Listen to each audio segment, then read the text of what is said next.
Chapter 1. The Return of the Jackal. The summer night was hot in Baltimore. In the amusement park, the music from the different attractions was loud, and people's faces and necks shone with sweat under the colored lights. A thin, middle-aged man, a walking stick gripped in his right hand, limped through the crowds. His name was Alexander Conklin, and he had once been an officer in the Central Intelligence Agency. He was, at this moment, very anxious. He did not wish to be in this place at this time. Suddenly, he stopped in shock, his eyes on a tall man about his own age. Morris Panov was walking toward him. Why? What had happened? Conklin looked around in every direction, knowing that he and Panov were being watched. It was too late to stop the psychiatrist from entering the center of the meeting ground, but it might not be too late to get them both out. Conklin moved quickly forward, limping and swinging his walking stick against the crowd, hitting knees and pushing at its stomachs until people shouted and moved angrily away. He then rushed forward and shouted into Panov's face through the noise of the crowd. "What the hell are you doing here?" "The same as I think you are. David, or should I say Jason? That's what the message said." "It's a trap!" There was a scream that was louder than the angry crowd. Both Conklin and Panov immediately looked around. Only meters away, a woman had been shot in the throat. The crowd went crazy. Conklin turned, trying to see where the shot had come from, but saw only moving figures. He took hold of Panov and pulled him through the screaming, frightened bodies toward the far end of the park. "My God!" shouted Panov. "Was that meant for one of us?" Maybe not," replied Conklin breathlessly, as the sound of police whistles was heard in the distance. "You said it was a trap." "Because we both got a crazy message from David using a name he hasn't used in 5 years, James Bourne. And if I'm not mistaken, your message said that under no condition should we call his house." "That's right. It's a trap. You move better than I do, so get out of here. Run and find a telephone. Call his house. Tell David to take Marie and the children and get out of there." "What?" "Somebody found us. Somebody looking for James Bourne." "Do you know what you're saying, Alex?" "You're damned right I do. It's Carlos. Carlos the Jackal. Now get out of here and don't go home. Take a room at the Brookshire Hotel in Baltimore under the name of Morris, Philip Morris. I'll meet you there later. Now hurry!" The car raced south, down a quiet road through the hills of New Hampshire. The driver was a tall man with a strong face and a look of anger in his eyes. Beside him sat his attractive wife, holding a baby of 8 months. In the back seat was another child, a boy of 5 asleep under a blanket. The father was David Webb, a university professor, but once part of Medusa, where he was known as James Bourne, the assassin. "We knew it had to happen," said Marie Saint-Jacques Webb. "It was just a question of time." "It's crazy," Webb said quietly. "Everything's buried, top secret. How did anybody find Alex and Mo?" "Alex doesn't know, but he'll start looking. There's no one better than Alex. You said that yourself." "He's marked now. He's a dead man," said Webb. "It's too soon to say that, David. He's the best there ever was. Those were your words." "Yes, he may live, but not Mo. They'll take him and fill him up with drugs until he tells them about his whole life. Then they'll kill him and come after me. After us. Which is why you and the kids are going to the Caribbean." "I'll send them, dear, not me." Stop it. We agreed when Jamie was born. That's why we gave the money to your brother. We now own half of a hotel down a dirt road on an almost unknown island." Marie looked at her husband, and what she saw frightened her more than the thought of the jackal. She was not looking at David Webb, the quiet university professor. She was staring at a man they both thought had disappeared from their lives forever. Alexander Conklin limped into the conference room at the Central Intelligence Agency in Langley, Virginia. He stood facing a long table, large enough to seat 30 people, but instead there were only 3. One was Peter Holland, the gray-haired DCI, Director of Central Intelligence. On each side of him sat Cassett and Valentino, his 2 deputy directors. All of them had worked with Conklin. They knew him well and trusted him, as he did them. But none appeared pleased to see him.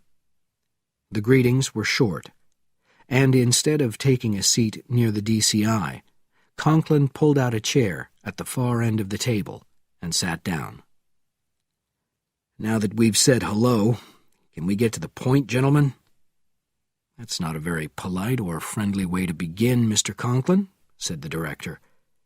"Just tell me why top-secret information that puts a number of lives at risk was released." "That couldn't happen, Alex, and you know it," said Cassett. "I don't know it, and it did happen. A man who is owed more by this country than can ever be repaid is running in terror, with his wife and children. Some of the information in that file was passed on, and it worries me deeply, because my name is there, mine and Dr. Morris Panov's. We were the only 2 people known to be close to Jason Bourne. If anybody wants any part of that file, it has to be approved by the top level here in Langley. That's you, gentlemen. And then I have to be contacted and approve it. Or if I'm dead, Morris Panov. No one knows the rules better because I wrote them, with the full authority of the President of the United States." "That's a very high level, Mr. Conklin," said the director. "Yes, and if I don't get some answers, I'll take this straight to the White House and see what they think." The 2 deputy directors started talking at once, but Holland held up his hand for silence. He picked up the telephone on the table. "Please ask Mr. de Saulles to come to the conference room," he said. "Yes, I remember de Saulles," Conklin said. "He knows everything. But if he can't pass it on, he says nothing. He doesn't lie." There was a knock on the door, and a middle-aged man with glasses walked into the room. He crossed to Conklin's chair. "Good to see you again. It's been 2 or 3 years now." "More like 4, Steve," replied Conklin, shaking hands. "How's the keeper of the keys?" "Oh, it's all done by computer now. I don't go on foreign trips with an armed guard anymore." "Sit down, Mr. de Saulles," said the director, "at this end of the table, so Alex can study us as we explain to him. This morning I received a phone call from Edward McAllister, chairman of the National Security Agency. McAllister was with you in Hong Kong, Mr. Conklin, wasn't he?" "Yes. He was shot and wounded so badly that he almost died." "He didn't tell me that, but he did say I should give our meeting with you top priority. He also told me about the file you are talking about, and its level of secrecy. I gave this information to Mr. de Saulles, so I'll let him tell you what he has learned." "It hasn't been touched, Alex," said de Saulles quietly. "It's been unopened for 4 years, 5 months, and 21 days. "So, what happened?" said Conklin softly. "We have to look elsewhere," said the DCI. "But there's another thing. Most of the information about Bourne is still secret, even from us. I don't want to start opening files that were closed by the White House, but there's little we can do to help if we're completely uninformed." Conklin looked at each man, trying to come to a difficult decision. "Where do I begin?" he said. "With this meeting?" suggested the director. "Why did you arrange it?" Conklin looked down at the table for a moment, then lifted his head. "A woman was killed last night in an amusement park in Baltimore." "I read about it in the newspaper this morning," said DeSaulles. "Were you involved?" asked the director. "I was there, Morris Panov and I. We both received messages from Jason Bourne asking us to come to the amusement park at 9:30 last night. When I saw Panov, I knew something was wrong, so I got him out, but that poor woman was killed." "What do you think of it all?" asked Valentino. "I just don't know, Val. It was a trap. But what kind of trap? If the intention was to kill me or Panov, how could a hired gunman miss at that distance? That's if my thinking is right." "Right, Mr. Conklin," said the DCI. "Meaning the assassin, Carlos the Jackal?" "Carlos?" said DeSaulles. "What does he have to do with it?" "Jason Bourne," answered Cassett. "Bourne was a violent criminal who was killed in the Far East 5 years ago, but Alex talks as if he was still alive." "I think you should start at the beginning, Mr. Conklin," said the director. "Who is Jason Bourne?" "As the world knew him, a man who never existed," replied Conklin. "Let's start by going back a number of years, to the war in Vietnam."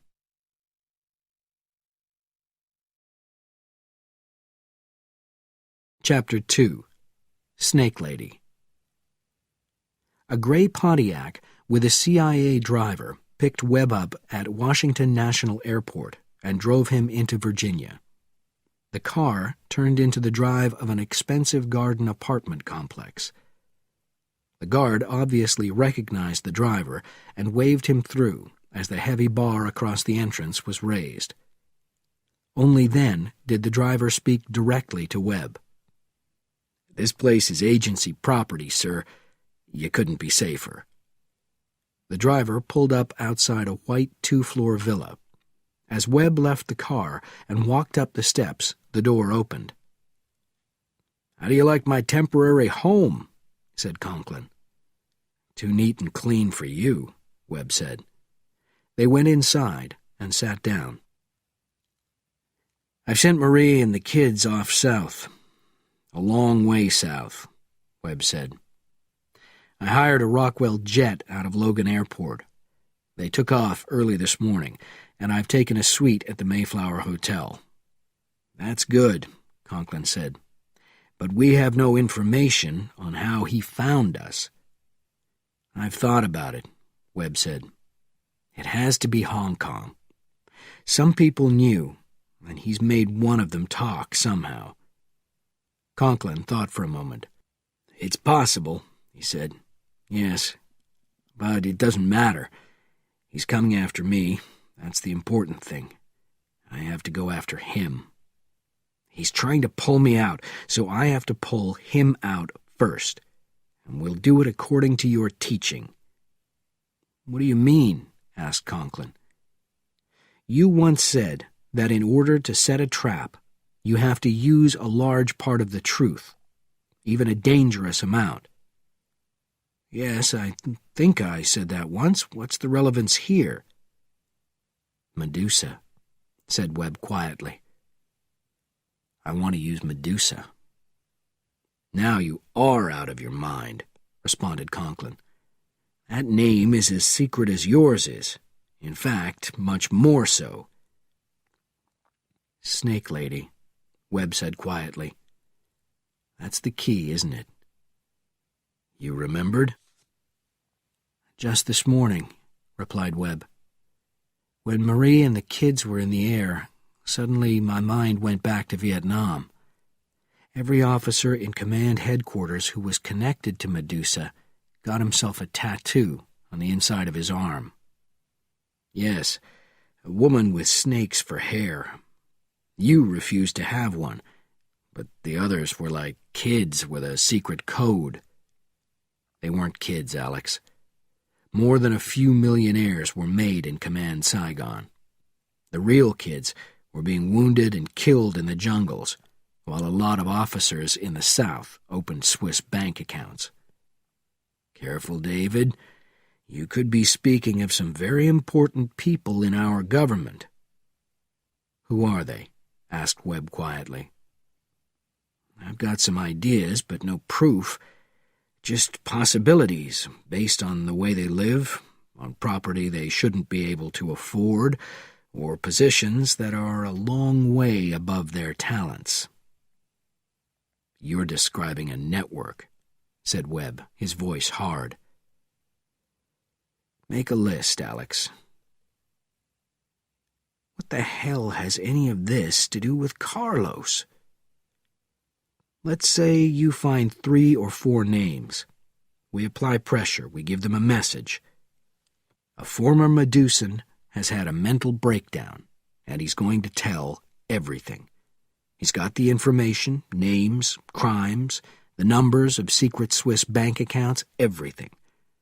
Then word is passed on that there's somebody who wants this dangerous man more than they do. Carlos the Jackal, said Conklin softly. And then word gets out calling for a meeting between Carlos's people and the Medusans to discuss assassinating the man. The Medusans can't come after you themselves because of their high official positions, but they can find out your identity. And Carlos won't suspect them, because whoever meets with his messengers has to be a real person in a high position. I hear a man from the past, a man who never was. Oh, he was, Alex. And now Jason Bourne is back. The senator swore out loud as he turned off the shower and walked to the phone on the wall. "This is Armbruster," he said. "What is it?" "Snake Lady, Senator." "Oh, my God!" Armbruster's voice was a sudden cry of panic. On the other end of the line, Conklin smiled. Then the senator controlled himself. "I have no idea what you're talking about. What's a snake, whatever it is? I've never heard of it." "Well, hear it now, Mr. Medusa. Somebody's got it all. Everything. Dates, stolen war supplies, Swiss banks." "You're not making sense. You're talking garbage." "And you're on the list, Senator. That man must have spent 15 years putting it together, and now he wants payment for all that work, or he tells everything." Who is he, for God's sake?" "We're working on it. Stay tight. We'll be back in touch." As Armbruster hung up the phone, he stared at the small, ugly tattoo on the underside of his arm. Over in Virginia, Alex Conklin studied his list and made a mark after the name of Albert Armbruster. After another call, he added a mark to that of General Norman Swain, Chief of Military Purchasing at the Pentagon. He called a senior advisor to the president, who had no idea what he was talking about, so Conklin crossed out his name. He then called Philip Atkinson, ambassador to Great Britain, on a very secure line. Conklin was a skilled professional.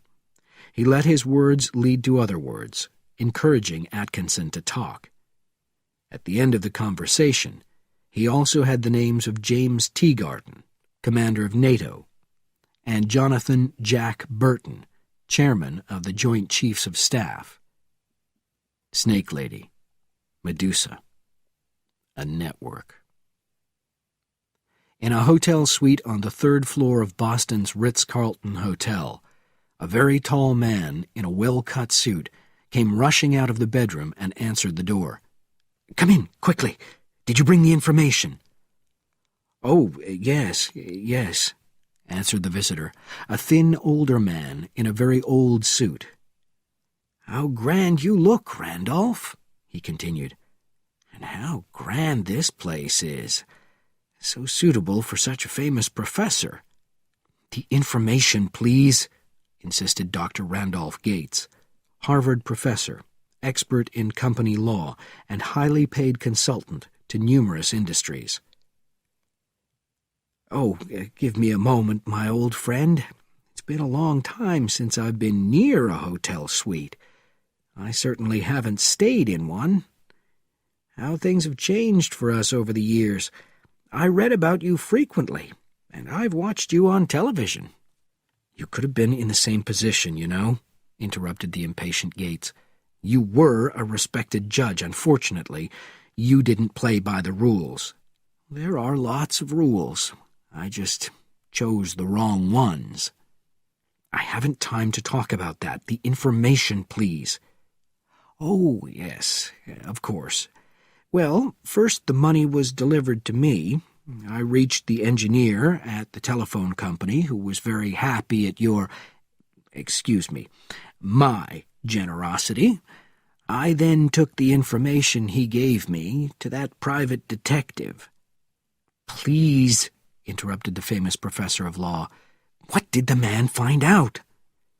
"Well, he worked at a very high hourly rate. I had to use some of my own fee to pay him. So I think we should discuss an adjustment, don't you?" "Who the hell do you think you are? I sent you $3,000, $500 for the telephone man, and $1,500 for the private detective." "He does good work.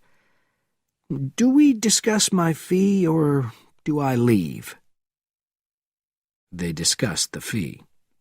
At the end of an angry conversation, the former judge had the promise of a check for $15,000, and Gates had the information that a woman with a 5-year-old child and a baby had flown out of Boston's Logan Airport.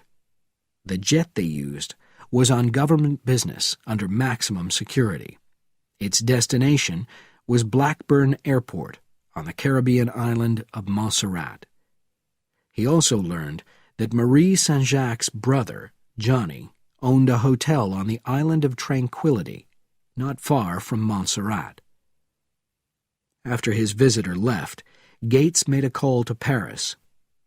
An hour later, Brendan Prefontaine, former High Court judge, walked out of the Boston 5 Bank with $15,000 in his pocket. It was an exciting experience for a man who had lived with very little money for the past 30 years. Since his release from prison, he had rarely had more than $50 on his person. This was a very special day. But it was more than very special. It was also very disturbing, because he had never thought for a minute that Randolph Gates would pay him anything near the amount he demanded. Gates had made an enormous error in doing so, because he had crossed the line from nasty and greedy to possibly dangerous. Prefontaine had no idea who the woman and the children were, or what their relationship was to Randolph Gates, but he knew that Gates intended to harm them. It might, therefore, be profitable for Prefontaine to find out a little more. 15,000 today might become 50,000 tomorrow, if he flew to the island of Montserrat and began asking questions. Besides, thought the judge, he had not had a vacation in years. The Air France steward rolled the wheelchair slowly toward the 747 jet in Paris's Orly Airport. The thin woman in the chair was elderly, and an equally elderly man walked beside her. "He is here, Captain," announced the steward at the aircraft's entrance. The captain reached for the woman's hand and touched it to his lips, then stood straight and shook hands with the old man. "It is an honor, sir," said the captain in his native language. "If there's anything the crew and I can do to make the flight more comfortable for you, please don't hesitate to ask." "You're very kind." "We are all in your debt, all of France." "It was nothing, really." Later, as he sat in his seat drinking wine, the old hero of France, whose only heroics in World War II were based on theft and survival, reached into his pocket for his papers. The passport had his picture on it, but that was the only thing he recognized. The rest, name, date, and place of birth, occupation, were all unfamiliar, and the attached list of honors was impressive. He had been assured that the individual originally possessing the name had no living relatives, few friends, and had disappeared from his apartment in Marseille, supposedly on a world trip from which he was unlikely to return. The old man looked at the name. He must remember it and respond whenever it was spoken. It should not be difficult, because it was such a common name, and so he repeated it silently to himself again and again. Jean-Pierre Fontaine, Jean-Pierre Fontaine, Jean-Pierre.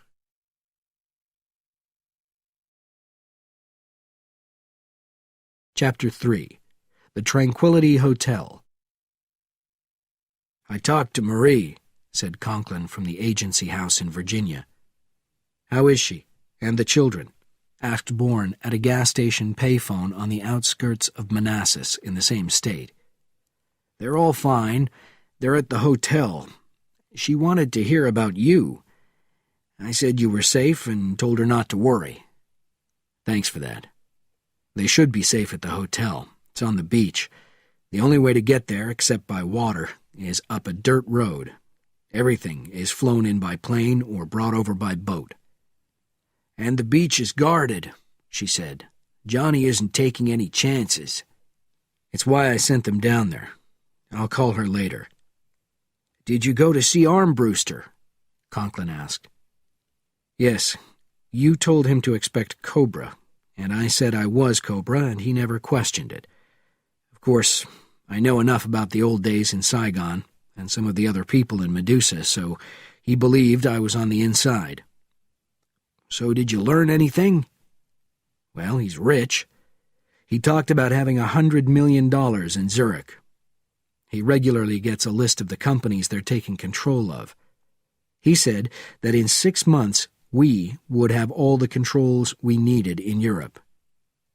"Alex, what are we dealing with?"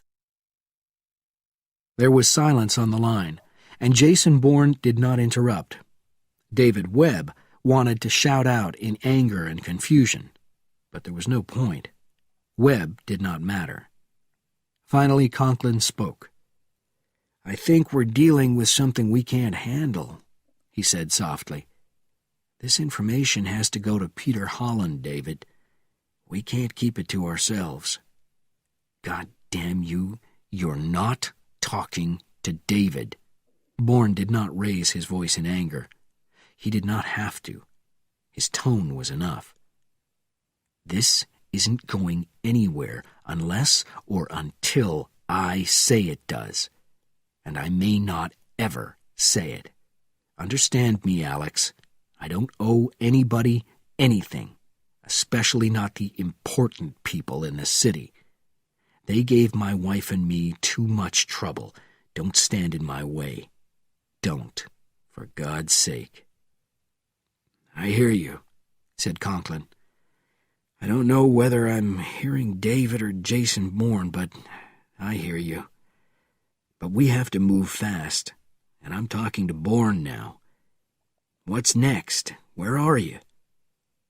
"About 10 kilometers from General Swain's house," replied Bourne, breathing deeply. "I'll get there while it's light, so I can see what it's like from the road. Then after dark I'll pay him a surprise visit. Be careful. He may have alarms and dogs, things like that." "I'm prepared," said Jason Bourne. "I did some shopping."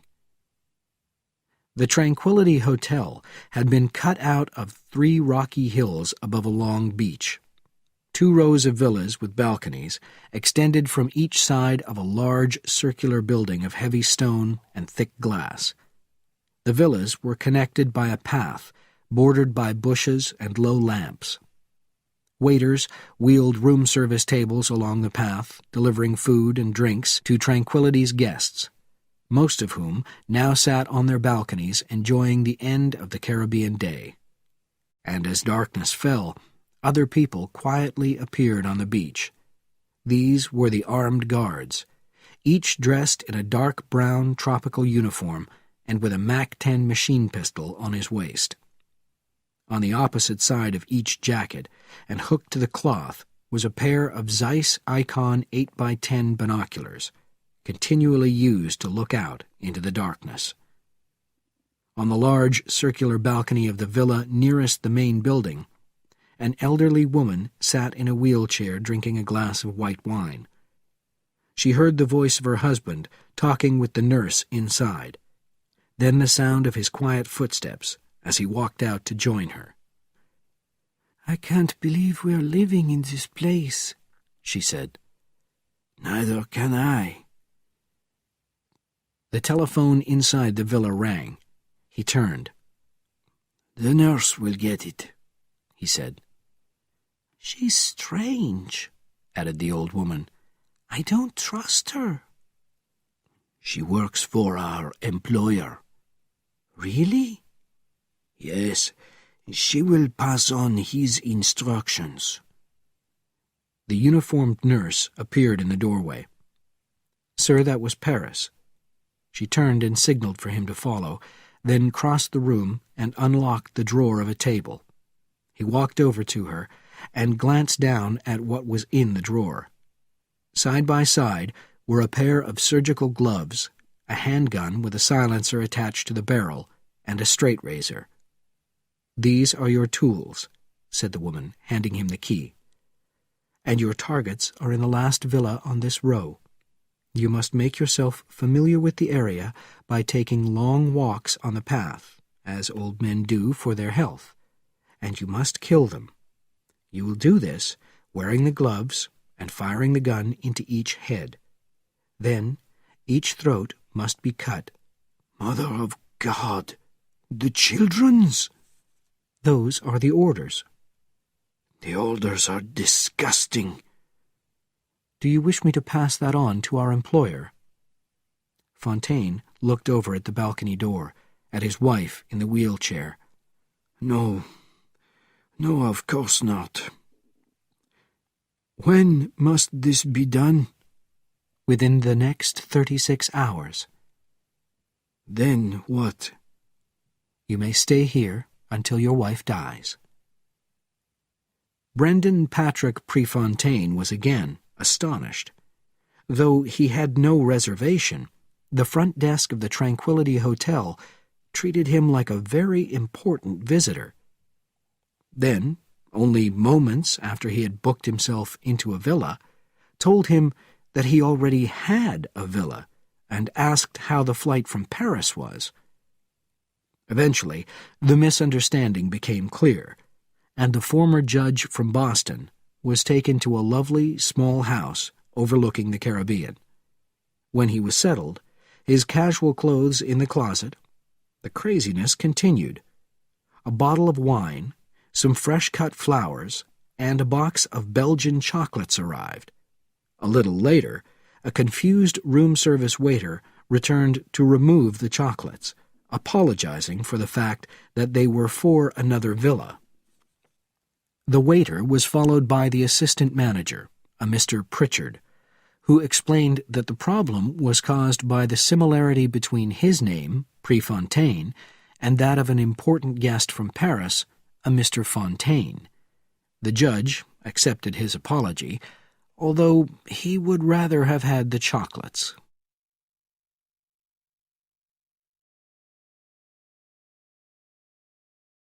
Chapter 4. The Farm.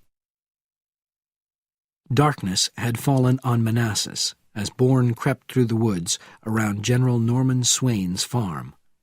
He reached a fence, high with thick crossed wire. Bourne wondered why a general who worked in an office would build something so expensive around a farm. It was not designed to keep animals in, but to keep people out. Bourne knew there would be no electric alarms, because the animals and birds would set them off repeatedly. He pulled his small wire cutters out of his back pocket and started to work on the wire. With each cut, he again understood, confirmed by his heavy breathing and the sweat on his face, that he was now past 50, and his body knew it. It was something not to think about, because there were Marie and the children, and there was nothing he couldn't do if he wanted to. David Webb had gone from his mind. Only the hunter, Jason Bourne, remained. He was through. He gripped the fence and pulled the opening toward him, then crawled inside. He stood up, listening, his eyes moving in every direction. He saw through the branches of the trees the lights of the large house. Slowly, he made his way toward what he knew was the circular drive. Then, reaching the edge of the road, he lay flat under a tree, collecting his thoughts and his breath as he studied the scene in front of him. Suddenly, there was a flash of light on his far right. A door had been opened. It belonged to a smaller, separate house, a log cabin. 2 men and a woman came out and were talking. No, they were not just talking, they were arguing, heatedly. Bourne took the binoculars out of his pocket and put them up to his eyes. He studied the 3 people, knowing that the medium-sized protesting man was the Pentagon's General Swain, and the woman with dark hair was his wife. But what fascinated him was the tall, overweight man nearest the door. He knew him. He could not remember from where or when, which was certainly not unusual because his memory often failed him, but he knew that he hated him, and that was not usual. He could not explain it because no connection came to him. Where were the images, the brief flashes from the past that often filled his mind? They did not come. He only knew that the man he saw through his binoculars was his enemy. Then that huge man did a strange thing. He put his large left arm around the shoulders of Swain's wife, his right arm waving in the air as he shouted at the general. Swain turned around and walked across to his house. The large man released the general's wife and spoke to her. She nodded, touched her lips against his, and ran after her husband. The other man walked back into the cabin and closed the door, removing the light. Bourne knew that he had to reach the man who had been part of his forgotten past. He slowly got to his feet, and moving from one tree to another, made his way toward the cabin. He stopped, dropping to the ground, when he heard the sound of wheels. Within seconds, he saw a small, strangely shaped vehicle, like a 3-wheeled golf cart, racing out of the shadows of the circular drive. It seemed designed for both high speed and balance, and thick glass surrounded the driver on all sides, glass that Bourne knew would stop a bullet. Then a second 3-wheeled cart came out of the shadows behind the cabin. It stopped only meters from the first one, and these words came from an unseen speaker. "Secure the gates, release the dogs, and continue your rounds." The carts swung away in opposite directions, and Bourne reached into his back pocket and pulled out his dart gun. If the dogs hunted together, he would have no choice. He would have to climb the fence. The gun could stop 2 animals, not more. There would be no time to reload. Suddenly, a large black dog raced past on the drive. It didn't slow down as it passed him, It didn't pick up the human smell. It was on its way somewhere. Then another dog appeared, this one long-haired. It did slow down, but as if it was trained to halt at a specific area. Standing motionless, Bourne understood. These were trained male attack dogs, each with its own territory.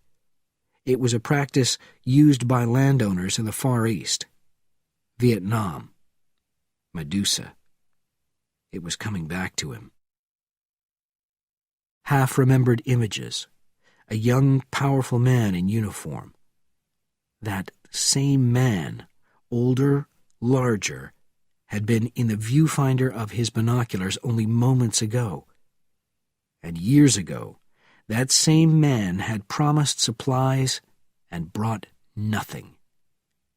Bourne remembered taking his gun out and pushing the barrel against the man's forehead.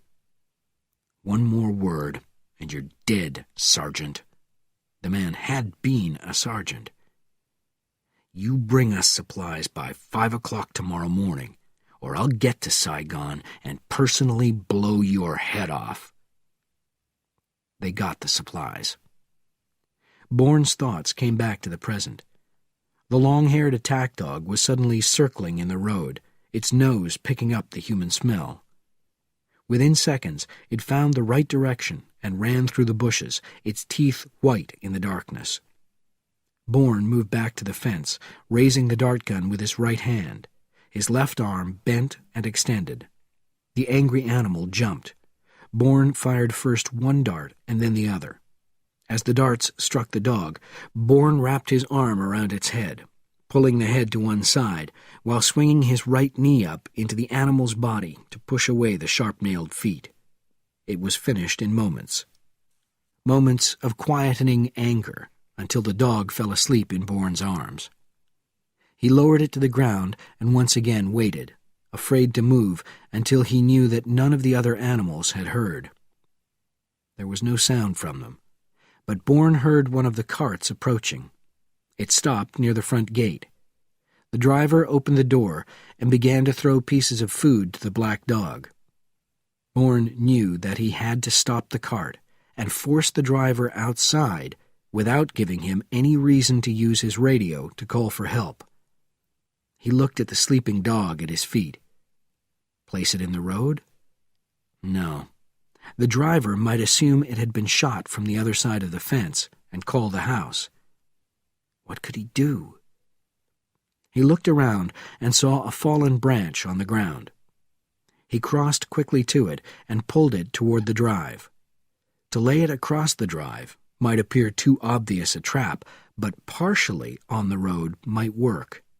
The grounds were neat, and the guards under the big man's command would want to avoid criticism. Bourne swung the branch around and pushed it around 2 meters into the road. He heard the door of the cart shut.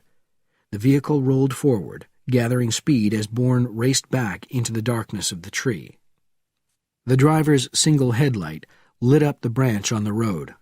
He slowed down and approached it cautiously, as if he were unsure what it was.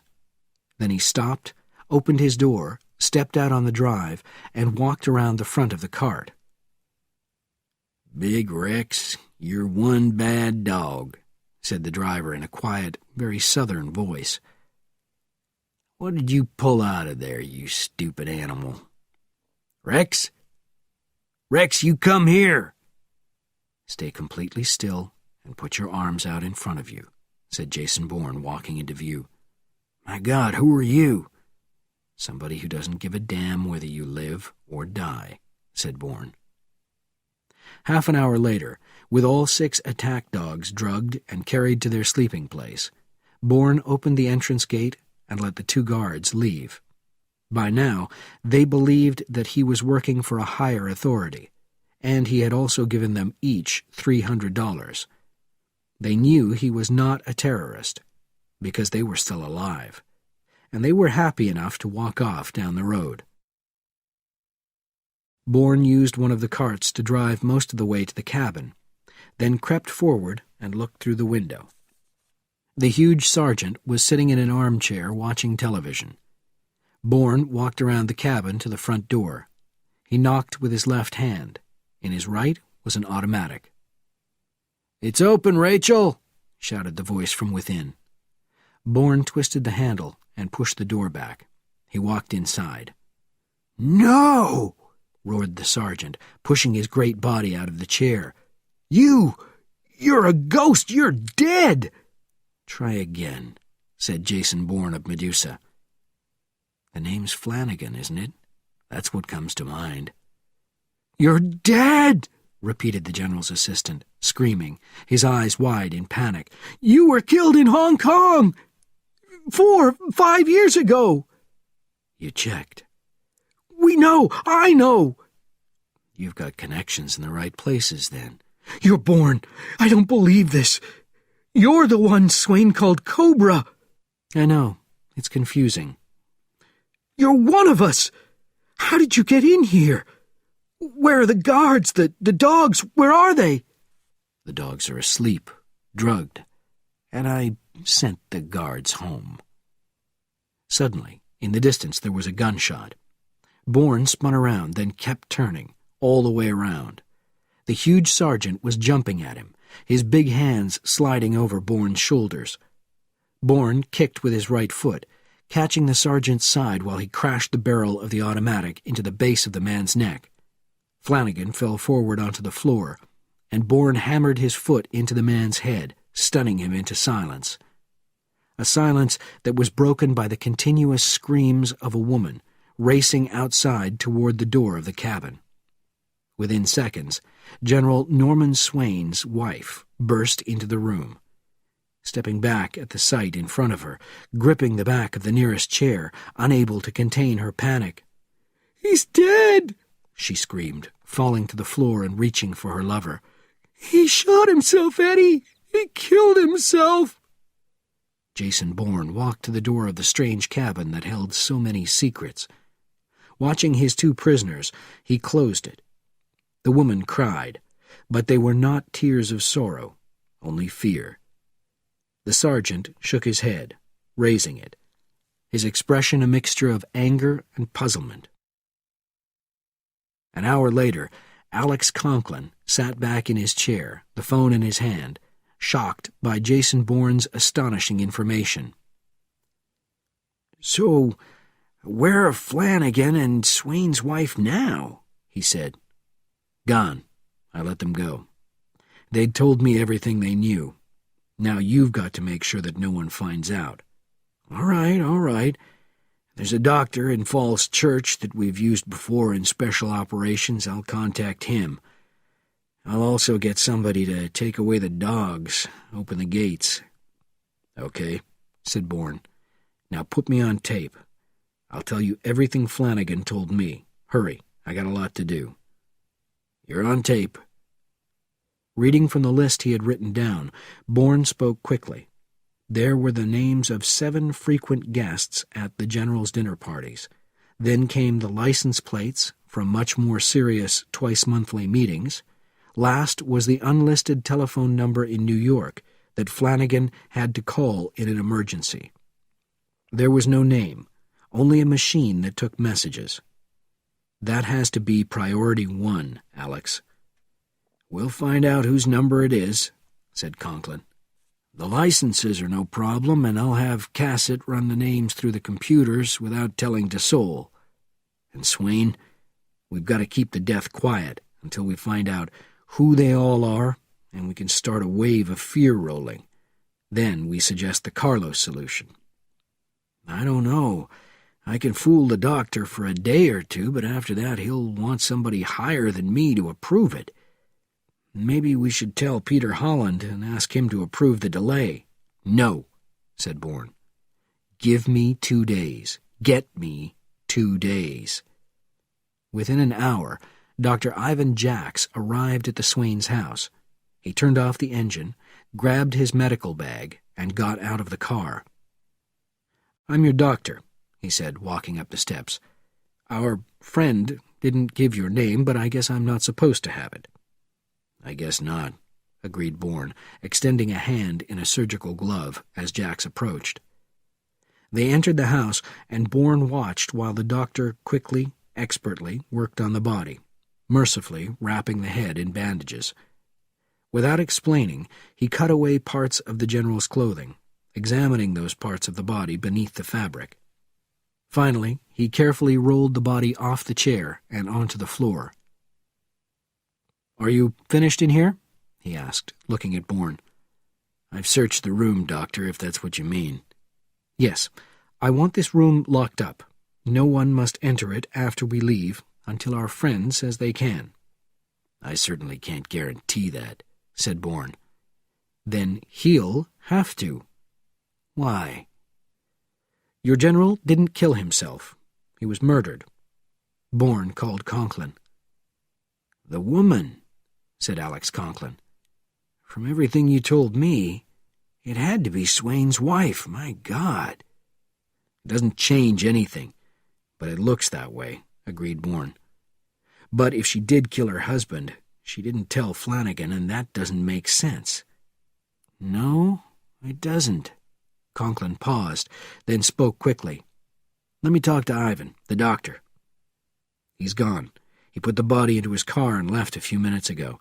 He said he'd call you later and explain. He wants to get out of here, and no one's to come into this room after I leave, until you inform the police." "I've got to find a way of keeping everybody away from there. It's almost impossible." "It's perfect. Our little game will start here." Bourne hung up the telephone, then turned and glanced around the general's study. Since Flanagan and Rachel Swain had left almost 3 hours ago, he had searched every part of it, as well as the dead guard's separate bedroom on the second floor. He had placed the items he intended to take on the coffee table. He studied them now. There were 3 small notebooks, all the same size. The first was an appointments book. The second, a personal telephone book. The last was a diary. With these were a few notes that Swain had written, and his wallet.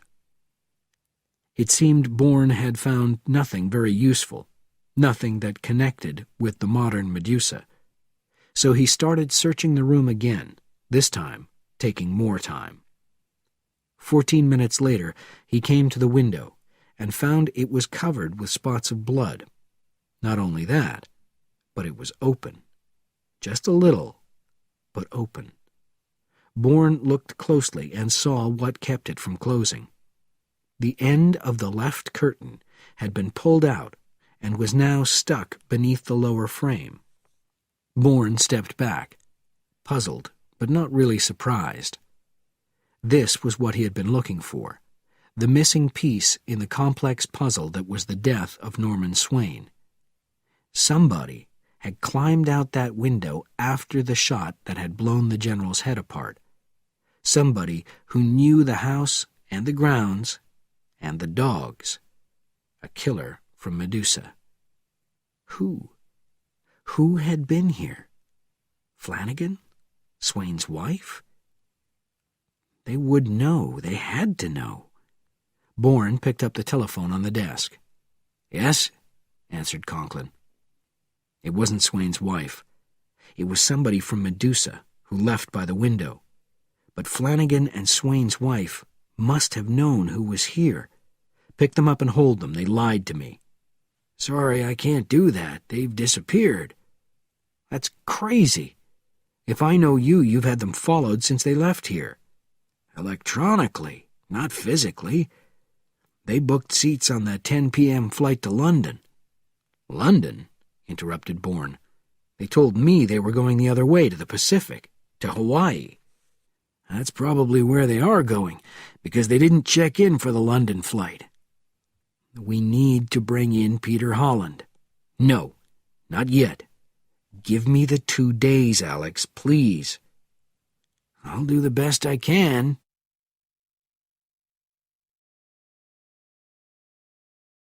Chapter 5. The Storm. The old man, now known as Jean-Pierre Fontaine, cried silently as he knelt beside the bed, his face close to his wife's, his tears falling on the cold flesh of her arm. She was dead, and the note by her white hand said it all. Now we are both free, my love." They were both free. She from the terrible pain, he from the price demanded by the jackal for the comfort of her last days. He had known for months that his wife had pills which would end her life quickly if the pain became too great. He had frequently searched for them, but he had never found them. There was a small box beside the bed, and it was empty. Footsteps. The nurse. She had come out of her room, but she must not see his wife lying dead. Fontaine pushed himself up from the bed, wiped his eyes, and hurried to the door. The nurse stood just outside, her arm raised to knock. "Sir, you surprised me." Jean-Pierre stepped out, quickly closing the door behind him. "Regine is finally asleep," he whispered. "This terrible storm has kept her up for most of the night." "To business," said the nurse, walking away from the door. "Are you prepared?" "It will be a matter of minutes," replied Fontaine, heading for the table where his killing equipment lay in the locked drawer. "There is a slight change in the course of action." "Oh?" the old Frenchman said. "At my age, changes are not welcome." "These are orders from Paris. Do you wish to question them?" "No." Fontaine shook his head. "So, listen. There will be a fire in Villa 14, 3 away from ours. There will no doubt be a great deal of confusion, with the storm and everybody shouting and calling for help. That will be your signal. Use the confusion, get through, and kill the woman and her children. But don't go immediately. It will take me some time, 5 minutes, maybe 20, to do what I have to do. Wait until I return to Villa 11 before you leave." "May I ask, it will take you 5 minutes, maybe 20, to do what?" "You're a fool, old man. What must be done?" "Of course." The nurse pulled her raincoat around her and walked to the front door of the villa. "Get your equipment together and be out of here in 3 minutes," she commanded. The door swung back with the wind as the woman opened it. She went outside into the heavy rain, pulling it shut behind her. Astonished and confused, the old Frenchman stood still, trying to make sense of what was happening.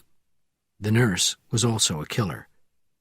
So why had he been sent thousands of kilometers to do the work that another person could do just as well, and without the pretense of his arrival? Fontaine walked rapidly to the nurse's bedroom and opened it. He began to pull apart the woman's room: suitcase, closet, clothes, bed, dressing table, writing desk. The desk. The drawer was locked. A heavy lamp sat on the desk, a thick metal base. He picked it up, pulling out the cord, and hit the drawer hard.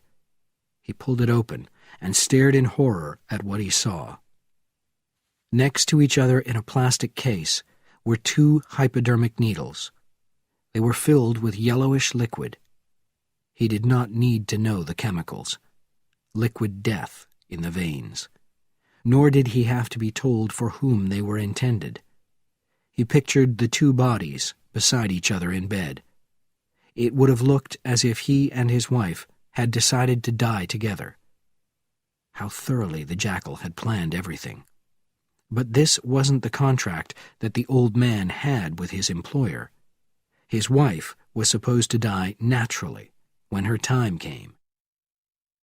As the old Frenchman went outside, the heavy rain fell, the blasts of wind throwing him off balance as he made his way up the path toward Villa 14. He wiped his face with his left hand, his right hand gripping the weapon, a gun lengthened by a silencer. Stop her. What was she doing? What did the fire she talked about mean? Then he saw it. A huge burst of flame in a window of Villa 14. Fontaine reached the front door, but it was locked. He raised the handgun, fired twice, and blew the lock apart. Inside, the screams came from beyond the door of the main bedroom, The old Frenchman moved toward it, his legs unsteady. With what strength he had left, he kicked the door open and saw a scene that he knew had to come from hell. The nurse, with Prefontaine's head in a wire, was forcing her victim down into the gasoline fire on the floor. "Stop!" screamed the man known as Jean-Pierre Fontaine. "Enough! Now! You are dead!" Through the rising, spreading flames the Frenchman fired, and the nurse died. The storm had blown away when the early morning light broke over the eastern horizon.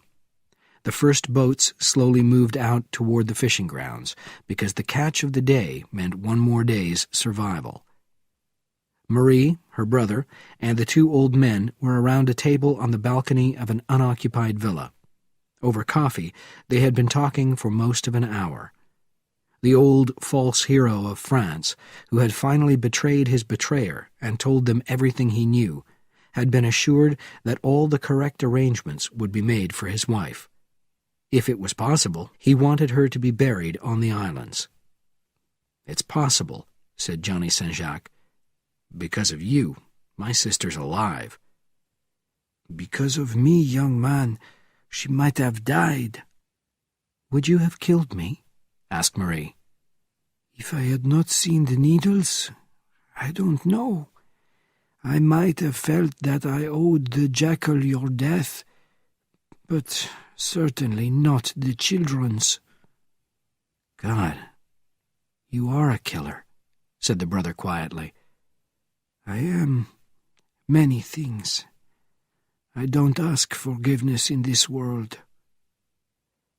"Many of us need forgiveness," remarked Brendan Patrick Prefontaine, former judge in Boston, as he touched the raw, tender skin of his neck below his burned white hair.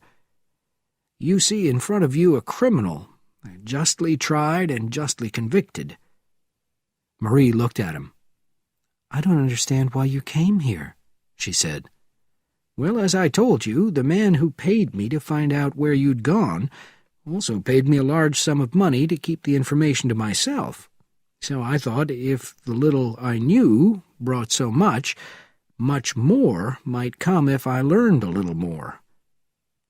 "I want the name of your client," said Marie. "We don't need that," said Saint-Jacques.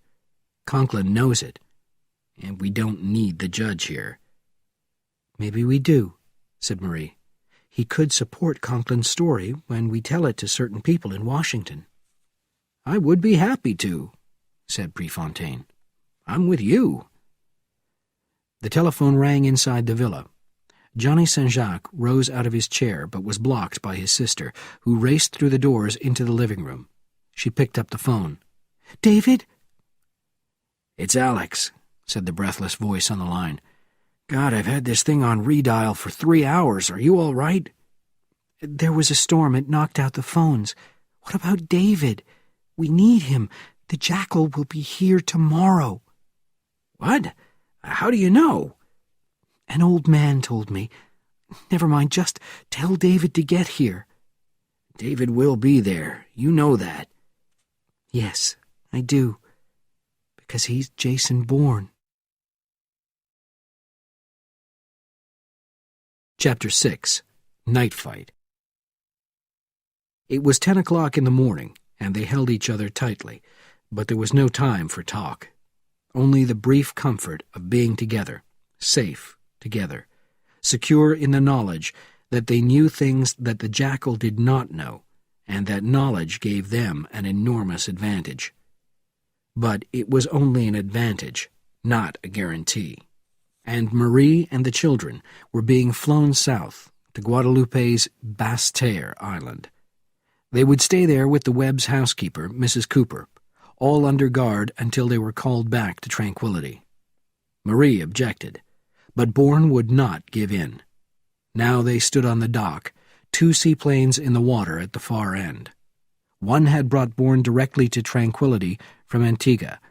The other was ready for the flight to Guadeloupe, with Mrs. Cooper and the children already inside.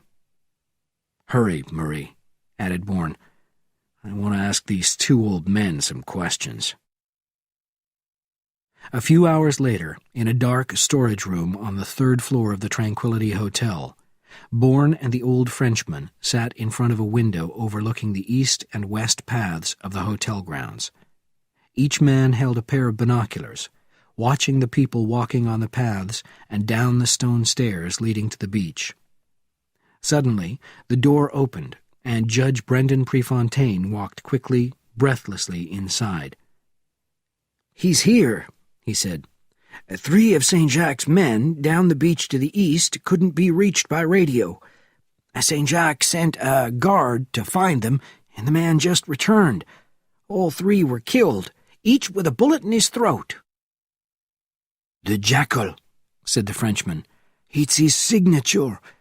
He is announcing his arrival." The steel band played as the remaining guests finished their dinners and moved through to the dance floor.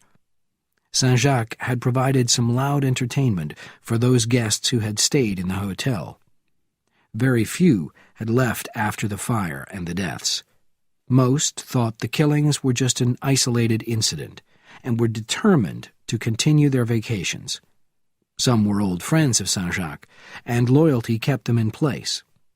In Saint-Jacques' office, Bourne and Fontaine stood up as a strong-looking black woman in a nurse's uniform entered the room. "Very good, my child. You look wonderful," said the Frenchman. "Remember now, I'll be holding your arm as we walk and talk, but when I squeeze you and raise my voice telling you to leave me alone, you'll do as I say, correct?" "Yes, sir. I must hurry away, quite angry with you for being so impolite." "That's it. There's nothing to be afraid of. It's just a game. We want to talk to somebody who is very shy." "Are we ready?" asked Bourne. "We're ready," replied the Frenchman, smiling pleasantly at the very puzzled young woman. "What are you going to do with all the money you're earning tonight, my dear?" The girl smiled shyly. "I have a good boyfriend. I'm going to buy him a fine present."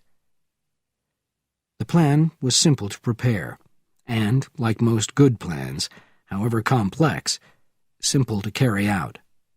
Old Fontaine's walk through the grounds of the Tranquility Hotel had been exactly mapped out.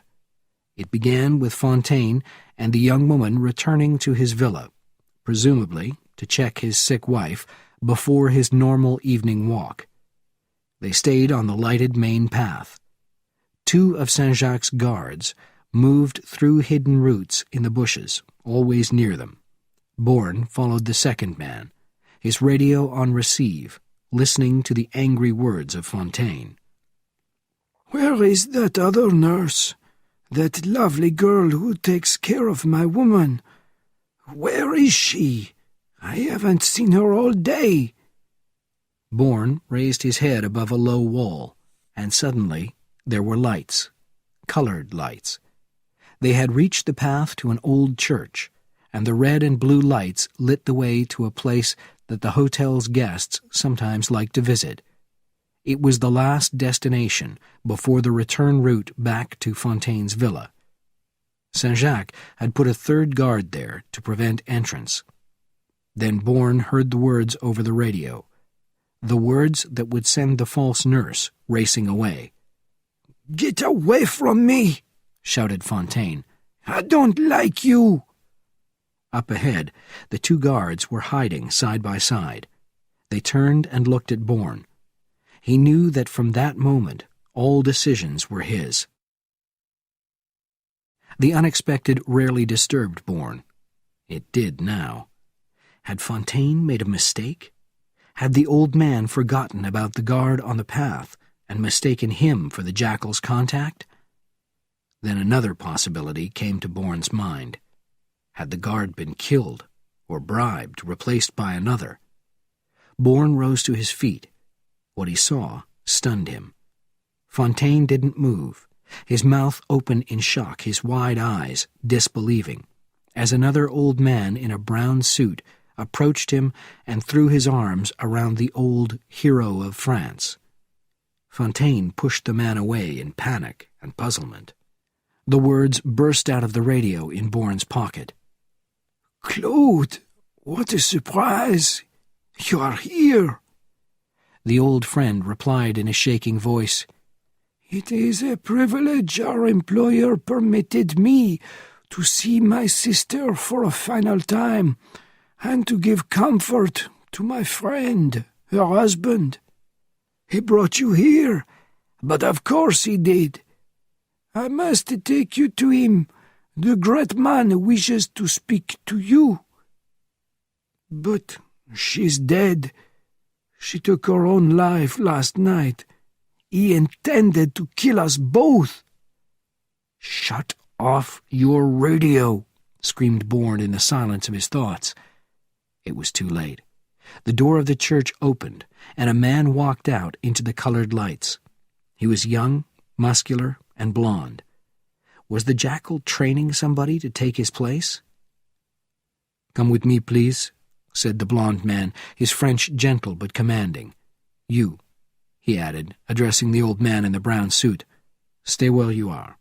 At the slightest sound, fire your gun. Take the gun out now. Hold it in your hand." Bourne watched helplessly as Fontaine was taken through the door of the church. From the pocket of his jacket there was a sharp sound. The Frenchman's radio had been found and destroyed. Bourne crawled forward to the two guards and whispered, "They've taken Fontaine inside." "Where is the other guard?" asked the man near Bourne. Bourne shook his head. "I'm afraid he may be dead." Suddenly there came a long scream, followed by words screamed in pain. "No! No, you're horrible! Stop! Stop!" "Now," cried Bourne, as he jumped over the wall. "The lights!" he shouted. "Shoot them out!" The taller guard's Uzi fired, and the lines of light exploded on both sides of the church's path. Then a single yellow beam appeared, moving quickly in all directions. It was a powerful flashlight in the guard's left hand. The figure of an old man in a brown suit lay curled up on the path, his throat cut. "Stop! In the name of God, stop where you are!" came Fontaine's voice from inside the church, the open door showing the light of electric candles. They approached the entrance, automatic weapons leveled, prepared for continuous fire, but not prepared for what they saw. Bourne closed his eyes. The sight was too painful. Old Fontaine was tied over a table, his face running with blood where he had been cut, and attached to his body were thin cables that led to various black boxes on both sides of the church. "Go back!" screamed Fontaine. "Run, you fools! I'm wired!" "Oh, God!" "Don't feel sorry for me. I gladly join my wife. This world is too ugly even for me. Run!" Bourne and the tall guard ran and fell to the ground. The explosion was enormous, blinding and deafening. Flames climbed high into the night sky and blew away in the wind. Then, as their hearing returned to normal, there was the roar of powerful engines as a huge speedboat moved out of a shadowed section of the bay and sped out to sea. The beam of a searchlight shot out, lighting up the barriers of rock rising above the waves. Carlos. The jackal had changed. He had aged, grown thinner, and lost some hair. He was not the sharp, broad, muscular image of Bourne's memory. The boat's motors screamed as it reached full speed. Then, the words in heavily accented English came from the distant loudspeaker. "Paris! Jason Bourne! Paris! If you dare!"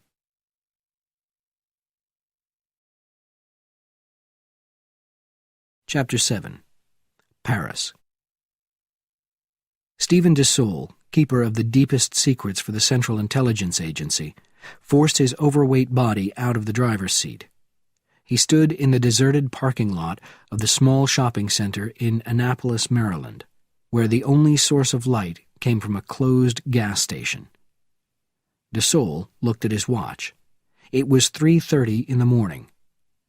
The headlights of an approaching limousine shot through the darkness at the far end of the parking lot, turning toward the CIA analyst, causing him to shut his eyes. He had to make the process of his discovery of the information clear to those men. They provided the money that was the means to a life he and his wife dreamed of. Education at the best universities for their 6 grandchildren, not the state colleges that came with the salary of a government worker. The new Medusa had offered money, and he had come running. 2 men got out of the limousine and approached him. "What does this web look like?" asked Albert Armbruster as they walked along the edge of the parking lot. "I've only got some old photographs and physical details from his army files," Desaulles said. "He's rather large, tall, I mean, and now he'll be in his late 40s or early 50s. "Can't you be more exact than that?" The other man, short and strong with dark eyebrows beneath dark hair, looked at Desaulles. "Be specific," he added. "Now, just a minute," protested the analyst. "The information I'm giving you is the best I can get, and frankly, whoever you are, I don't like the tone of your voice." "He's upset," said Armbruster. "He's an Italian from New York, and he doesn't trust anybody." "Who can you trust in New York?" asked the short, dark man, laughing. Armbruster looked at Desaulles again. "Does he have gray eyes?" he asked. "Well, yes, that was in the files." "It's Cobra," Armbruster said. "Who?" Desaulles said. "He called himself Cobra, and he knew all about us." Armbruster and the man from the Mafia climbed back into the limousine. "Where's the other car?" Armbruster asked. The Italian looked at his watch. "It's parked less than a kilometer down the road. The driver will pick up Desaulles on his way back and stay with him until the time is right." "But this Cobra, this web, why is he coming after us? What does he want?" "There's a connection with that Jackal character, maybe." "That doesn't make sense. We have no connection with the Jackal." "Why should you?" asked the Mafia man, grinning. "You've got us, right?" "It's a very loose association, and don't you forget it. Cobra, Webb, whoever he is, we've got to find him. With what he already knew, plus what I told him, he's dangerous." "You said Swain was dangerous. We took care of him.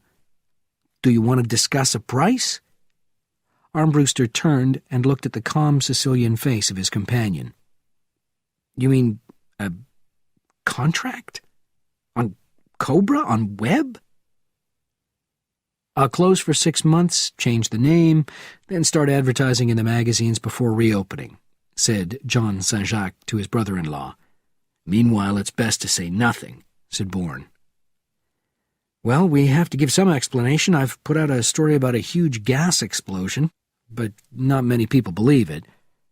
Of course, to the world outside, an earthquake down here would only get a few lines on an inside page. It'll pass. People will find something else to talk about. Meanwhile, it's time for me to leave." "Where are you going?" "Paris." "But what can Paris solve?" "I can find him. I can take him." "He's got friends over there." "I've got Jason Bourne," said David Webb. "Lie for me, Johnny. Tell Marie I'm fine, and that I have information about the Jackal that only Fontaine could have provided. Which is the truth, actually. He told me about a cafe in Argenteuil called the Soldier's Heart. Call Marie in a couple of hours and bring them back here. It's the safest place they can be." The next day at 10:25 in the morning, Washington time, Dr. Morris Panoff, accompanied by his guard, walked out of Walter Reed Hospital after seeing a patient. Panoff, thinking about the case, looked at his guard, suddenly surprised. "You're a new man, aren't you? I mean, I thought I knew all of you." "Yes, sir, we're often sent on short notice." The psychiatrist continued across the sidewalk to where his car was usually waiting for him. It was a different vehicle. This isn't my car," he said, puzzled. "Get in," ordered his guard, politely opening the door. "What?" A pair of hands from inside the car grabbed him, and a uniformed man pulled him into the back seat as the guard followed. The one who had been inside pulled Moe's jacket off his shoulder and pushed up the short sleeve of his summer shirt. He stuck a hypodermic needle into Panov's arm. "Good night, doctor," he said. "Call New York," he added to the guard. "Mr. Simon?" said the Frenchman, an older man with a small white beard. "That's right," replied Bourne, shaking hands in a narrow, deserted hallway in Paris's Orly airport. "I am Bernardin, Francois Bernardin, an old friend of our friend Alexander." "Alex mentioned you," said Bourne, smiling. "How is he? We hear stories, rumors, out of Beijing, Hong Kong, some concerning a man named James Bourne." "I've heard them." "Yes, of course, but now Paris. Alexander said you would need a place to stay. A hotel?" "Something small, but I know Montmartre. I'll find a place myself. What I will need is a car, registered under another name, preferably of a dead man." "It's been arranged. It is in the underground garage on the Capucine near the Place Vendôme." Bernardine reached into his pocket, pulled out a set of keys, and handed them to Bourne. "An older Peugeot in Section E. There are thousands of them in Paris, and the license number is on the keyring." "Thank you," said Bourne. "This is very good of you." "I must explain that I owe my life to Alexander Conklin, and that I know who you are and most of what you have done, Jason Bourne." Bernardin again reached into a pocket and pulled out a card. "Here is my office address. I'm just a consultant now, you understand. And on the back I've written down my home phone. It is a completely secure line. Call me, and whatever you need will be provided. Remember, I am your only friend in Paris. No one else knows you are here." Bourne checked into the Pont Royal on the Rue Montalembert, then walked along the Boulevard Saint-Germain, buying the things he needed. Whatever he could buy now would save time later. Fortunately, there was no need to persuade old Bernardin to supply him with a weapon. During the drive into Paris from Orly, the Frenchman had handed a taped brown box to Bourne. Inside was an automatic with 2 boxes of bullets. Underneath were 30,000 francs, around 5,000 American dollars. "Tomorrow I will arrange a method for you to obtain money whenever necessary. Within limits, of course." "No limits," Bourne had said. "I'll have Conklin wire you 100,000. Just tell him where." "Of government money?" "No, mine. Thanks for the gun." Bourne returned to his room and glanced at his watch. It was almost 2 o'clock, Washington time, and Bernardin had told him that Conklin would be expecting a call. He picked up the phone and called the number in Vienna, Virginia. It was picked up at the first ring. "Alex, it's me. What happened?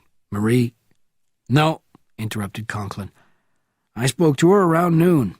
She and the kids are back at the hotel, and she's ready to kill me. She doesn't believe a word I told her, and I'm going to wipe the tape. I haven't heard that kind of language since Vietnam." "She's upset." "So am I," Conklin interrupted. "Moe's disappeared." "What?" "You heard me. Panov's gone." "My God, how? He's guarded every minute." "We're trying to find out." "But, Alex, who? Carlos was on his way back here to Paris. Whatever he wanted in Washington, he got. He found me, he found us. He didn't need any more." "Desaulles dead," said Conklin quietly. "He knew about me and Moe Panov. I threatened the agency with both of us, and Desaulles was there in the conference room." "I don't understand. What are you telling me?" "Desaulles was with Medusa. That's why he was killed, to remove our connection." To hell with them, I'm not interested in Medusa. They're interested in you. They want you. I couldn't care less. I've only got one priority, and he's here." "Then I haven't been clear," said Conklin, his voice faint.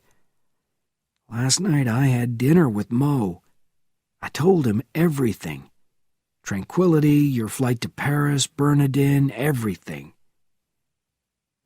On a side street in Anderlecht, 5 kilometers south of Brussels, a military car with the flags of a general stopped in front of a sidewalk cafe.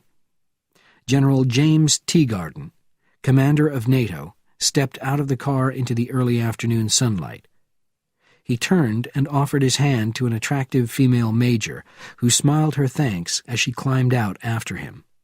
Teagarden led her across the wide sidewalk toward the cafe. All the tables were occupied, except one at the far end, where a small card said, "Reserved." The owner, with 2 waiters behind him, came quickly to meet his important guest. When the commander was seated, a bottle of wine was presented and the menu discussed. A relaxed hour later, Teagarden and his lady were interrupted by the general's driver, a middle-aged army sergeant whose expression showed his anxiety. The commander of NATO had received a message over his secure phone, and the driver had written it down. He handed Teagarden the note. The general stood up, his sunburned face turning pale as he glanced around the now half-empty cafe. He reached into his pocket and dropped some Belgian franc notes on the table. "Come on," he said to the woman major. "Let's go. You," he turned to his driver, "get the car started." "What is it?" asked his lunch companion. "London, over the wire. Dessol and Armbruster are dead." "Oh my God, how?" "I don't know, but we're getting out of here. Come on." The general and his lady rushed across the wide sidewalk and into the military vehicle. The car shot forward, traveling less than 50 meters when it happened. A great explosion blew the military vehicle into the sky. Pieces of glass and metal and lines of blood filling the narrow street in Anderlecht. Later that afternoon, the waiter in the sidewalk cafe called to his boss as police, firefighters, and ambulance crews continued their bloody business in the road. "What is it?" replied the upset owner of the cafe, still shaking from the hard questioning he had gone through from the police and the journalists. "I'm ruined," he said. "We will be known as the Café of Death." "Sir, look!" The waiter pointed at the table where the general and his lady had sat. "The police have examined it," said the owner. Across the glass top of the table, in capital letters written in red lipstick, was a name: James Bourne.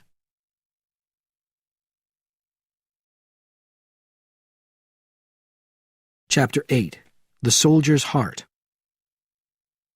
Bourne had moved to a cheaper hotel and changed his appearance. He was wearing faded pants and an old French army shirt. He had a day's growth of beard, and his hair and eyebrows were colored red. Out on the street, he knew he had to walk a number of blocks before he found a taxi. Taxis were not the fashion in this section of Montparnasse. Neither was the noisy crowd around a newspaper kiosk at the second corner. People were shouting, many waving their arms, holding newspapers in their fists, anger and puzzlement in their voices. He walked faster, reached the stand, threw down his coins and grabbed a newspaper. The breath went out of him as he tried to control the shock waves that swept through him. Teagarden killed. The assassin, James Bourne. Madness! What had happened? Was he losing what was left of his mind? He broke away from the crowd and leaned against the stone wall of a building, breathing hard. Alex. A telephone. "What happened?"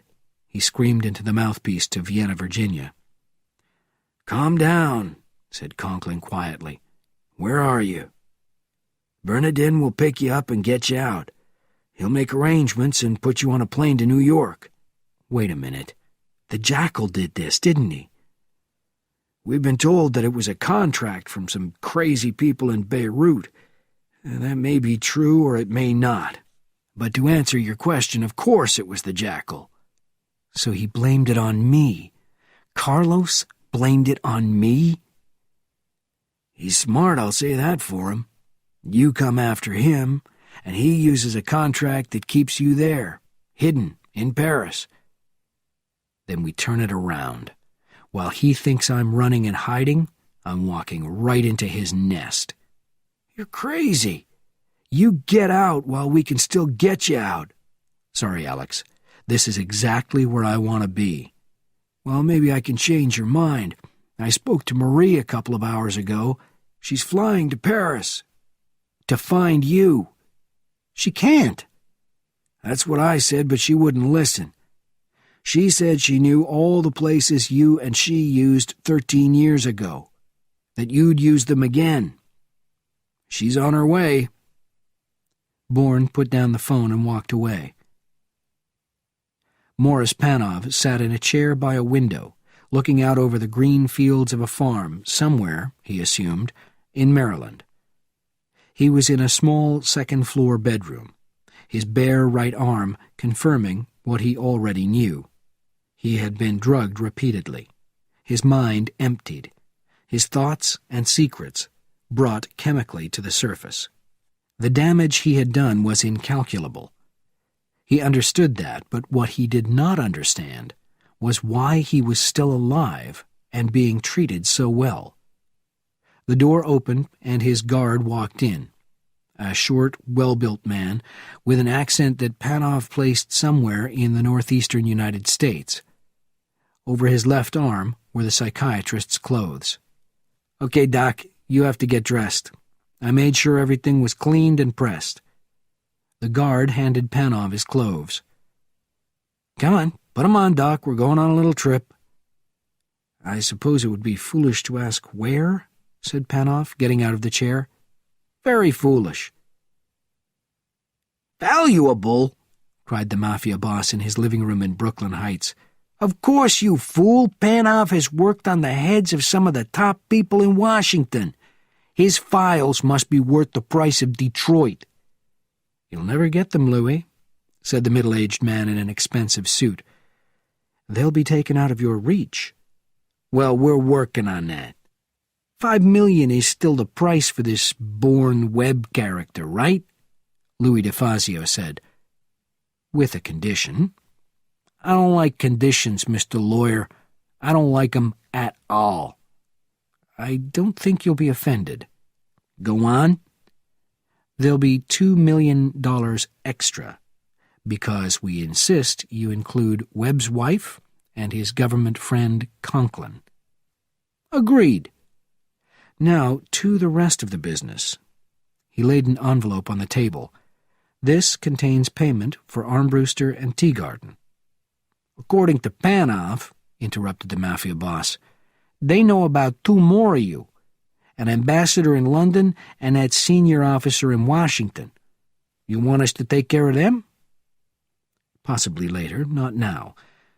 They both know very little, and nothing about the financial operations. I'll let you know." Bryce Ogilvy, of the Manhattan law firm Ogilvy, Spofford, Crawford, and Cohen, rose from his seat and left the room. Morris Panov sat in the front seat of the car with his guard, his hands loosely, almost politely, tied, and with a cloth around his eyes. They had been driving for about 30 minutes in silence when the guard spoke. "You know, Doc, I have a nephew, my sister's kid, who's a doctor too. I paid for him to go through medical school. He keeps asking me where the money came from." "That's very generous of you, but I'm surprised he hasn't said anything about your mouth." "My mouth? What the hell's wrong with my mouth?" "The yellow on your teeth and the fading pink of your gums." "So they've always been like that." "It might be nothing, but he should have spotted it. It could be serious. When did you last see a dentist?" "I don't like dentists." "You should see one. You could have problems." Silence. Then, 7 minutes later, "What kind of problems?" Anything from infection to more serious stuff. Silence. 4 minutes later, "What's the most serious?" "Mouth cancer. If it's caught in time, it can be stopped with minor bone removal. If not, the entire jaw might have to go." Panov could feel the car swing to one side as the driver momentarily lost control. Silence. A minute and a half later, "The whole jaw?" "It's either that or the whole of the patient's life." "You think I could have something like that?" "I'm not a dentist. I can't say for sure." "You're a doctor, aren't you? I mean, you went to medical school." "Yes." "So look at me." I can't see anything." Panov suddenly felt the guard's thick, strong hand pulling the cloth off his head. The car was dark inside. Except for the front windows, the windows were almost black. "Go on, look." The mafia man turned his head toward Panov. His thick lips parted and his teeth showing. "It's too dark in here," replied Mo, seeing what he wanted to see in the front window. They were on a narrow country road. Wherever he was being taken, he was being driven there by an extremely indirect route. "Open a window!" shouted the guard, his head still twisted, his eyes still on the road. Panov lowered the window on his side, seeing nothing but trees and bushes. "There we are," he continued, raising his loosely tied hands to the mafia man's mouth. His eyes, however, not on that mouth but on the road ahead. "Oh, my God!" he cried. "What?" screamed the guard. "Infection! It's everywhere in the upper and lower jaws. The worst sign." "Oh, God!" A huge tree, up ahead, on the left-hand side of the empty road. Morris Panov put his tied hands on the wheel, lifting his body off the seat as he pushed the wheel to the left. Then, at the last second before the car hit the tree, he threw himself to the right, curling up for protection. The crash was enormous.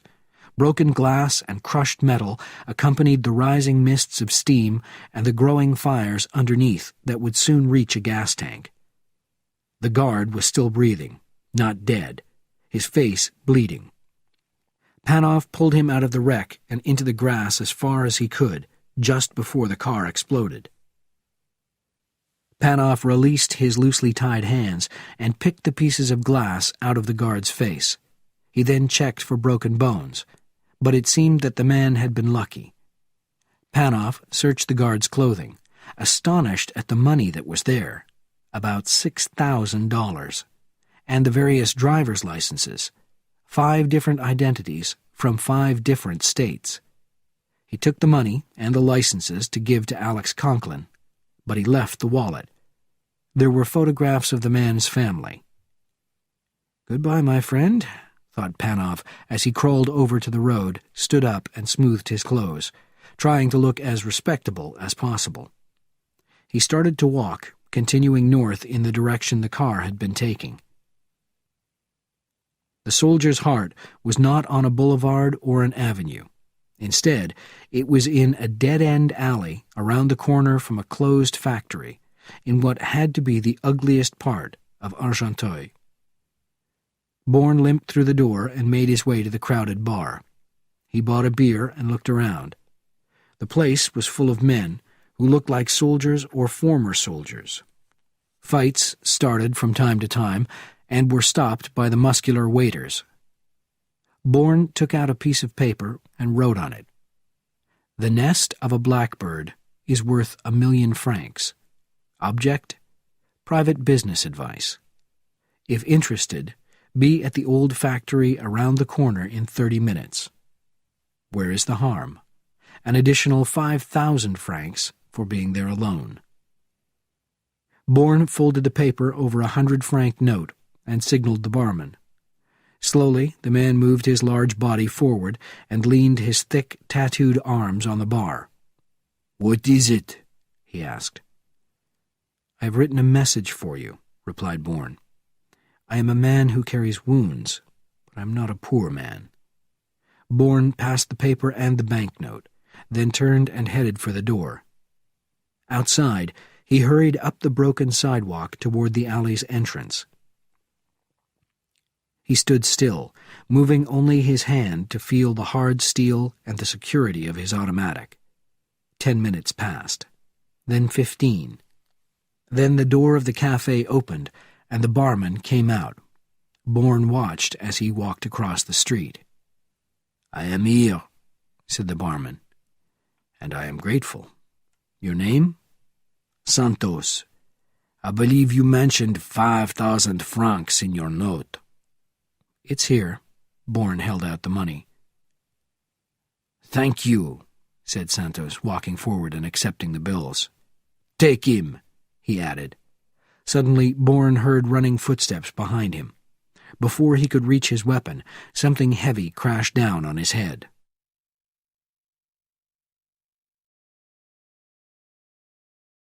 Chapter 9. The Blackbird. "We're alone," said the voice across the dark room as Bourne opened his eyes. The barman sat in a large armchair. Bourne felt the angry swelling on the top of his head.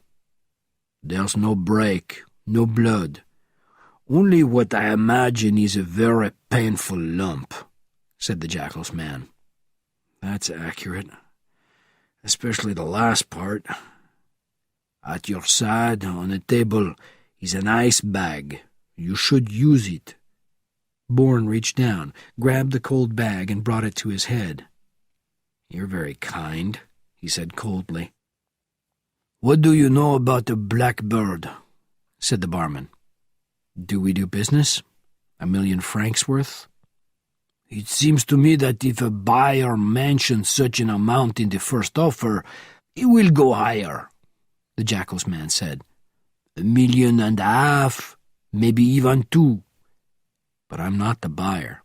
I'm the middleman. I was given permission to pay 1 million. Take it or leave it. I have other options." "Do you really?" "Certainly."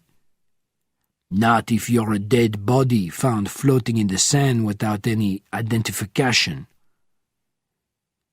"I see." Bourne looked around the darkened flat. It was very different from the dirty cafe below. The furniture was tastefully selected, not elegant, but certainly not cheap. Mildly astonishing were the bookshelves covering the wall between the two windows. The academic in Bourne wished he could read the titles. They might give him a clearer picture of this strange, huge man whose speech might have been formed at the Sorbonne. His eyes returned to the barman. "Then I can't assume I'll leave here alive?" "No," answered the Jackal's man. "Of course, you're losing any chance of collecting 1,000,000 francs, or, as you suggested, maybe a great deal more." "Then may I suggest," said the barman, crossing his thick arms in front of him as if he were a priest, and glancing at the tattoos on his skin, "that a man who has such large available funds will not only part with them in exchange for his life, but will happily deliver the information requested to avoid unnecessary and severe pain." The Jackal's man suddenly shouted, "What do you know about a blackbird? Who told you about the soldier's heart? Where do you come from? And who are you, and who is your client?" Bourne froze, his body tense but his mind spinning, racing. He had to get out. "Obviously, I don't wish to die for a client or be hurt to protect his information, so I'll tell you what I know, which isn't much. First, the funds are not available to me personally. I meet with a man in London to whom I deliver the information, and he releases an account in Bern, Switzerland, to a name and number. Any name, any number that I give him. Second, what do I know about a blackbird and the soldier's heart? I was told that an old man, I suspect he was French, approached a well-known public figure and told him he was the target of an assassination. Who believes a drunk old man? Unfortunately, the assassination took place. But, fortunately, an assistant to the victim was by his side when the old man warned him. Even more fortunate, the assistant is extremely close to my client, and the assassination was a welcome event to both. The assistant secretly passed on the old man's information.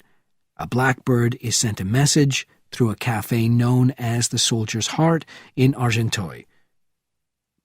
Who am I? My offices are hotel rooms in various cities. I am currently registered under the name of Simon at the Hotel Pont Royal, where I keep my passports and other papers. Bourne paused, his open hands outstretched.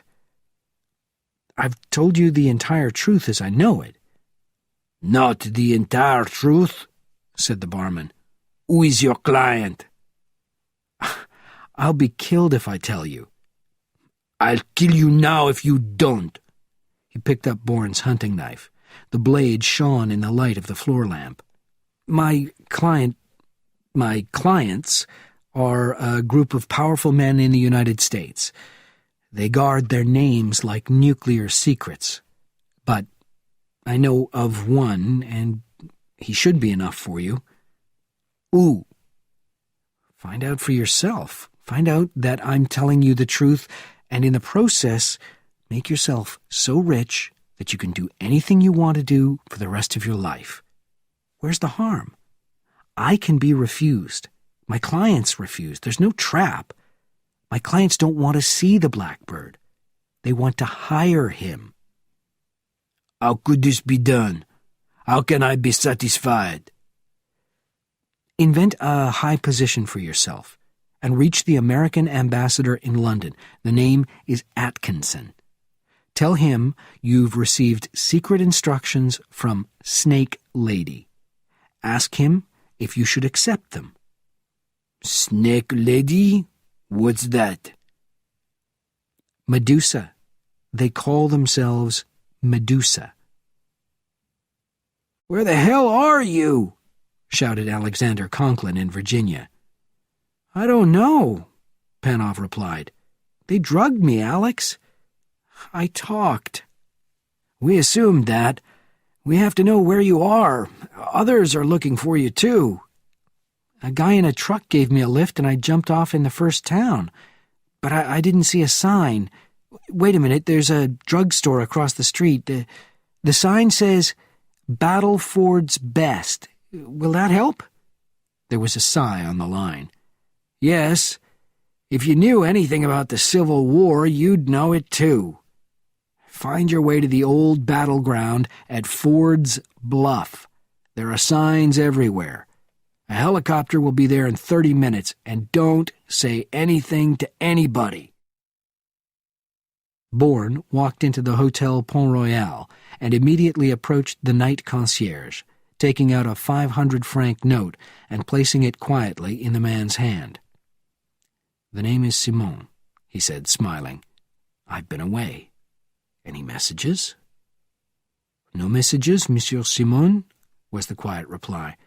But 2 men are outside. One on the Mont-Lambert, the other across on the Rue de Bac. They are watching or waiting for somebody. Bourne removed a 1,000-franc note and gave it to the man.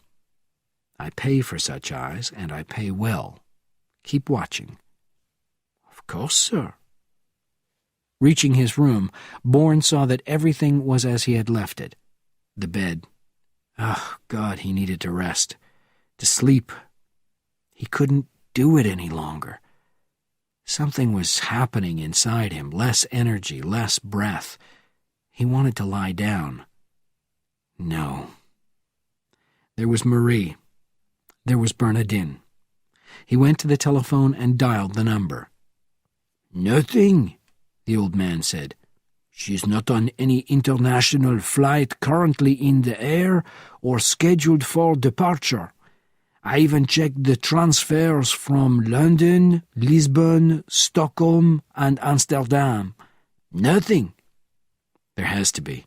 She wouldn't change her mind. It's not like her. And she wouldn't know how to avoid immigration. I repeat, she's not listed on any flight from any country coming into Paris. Damn.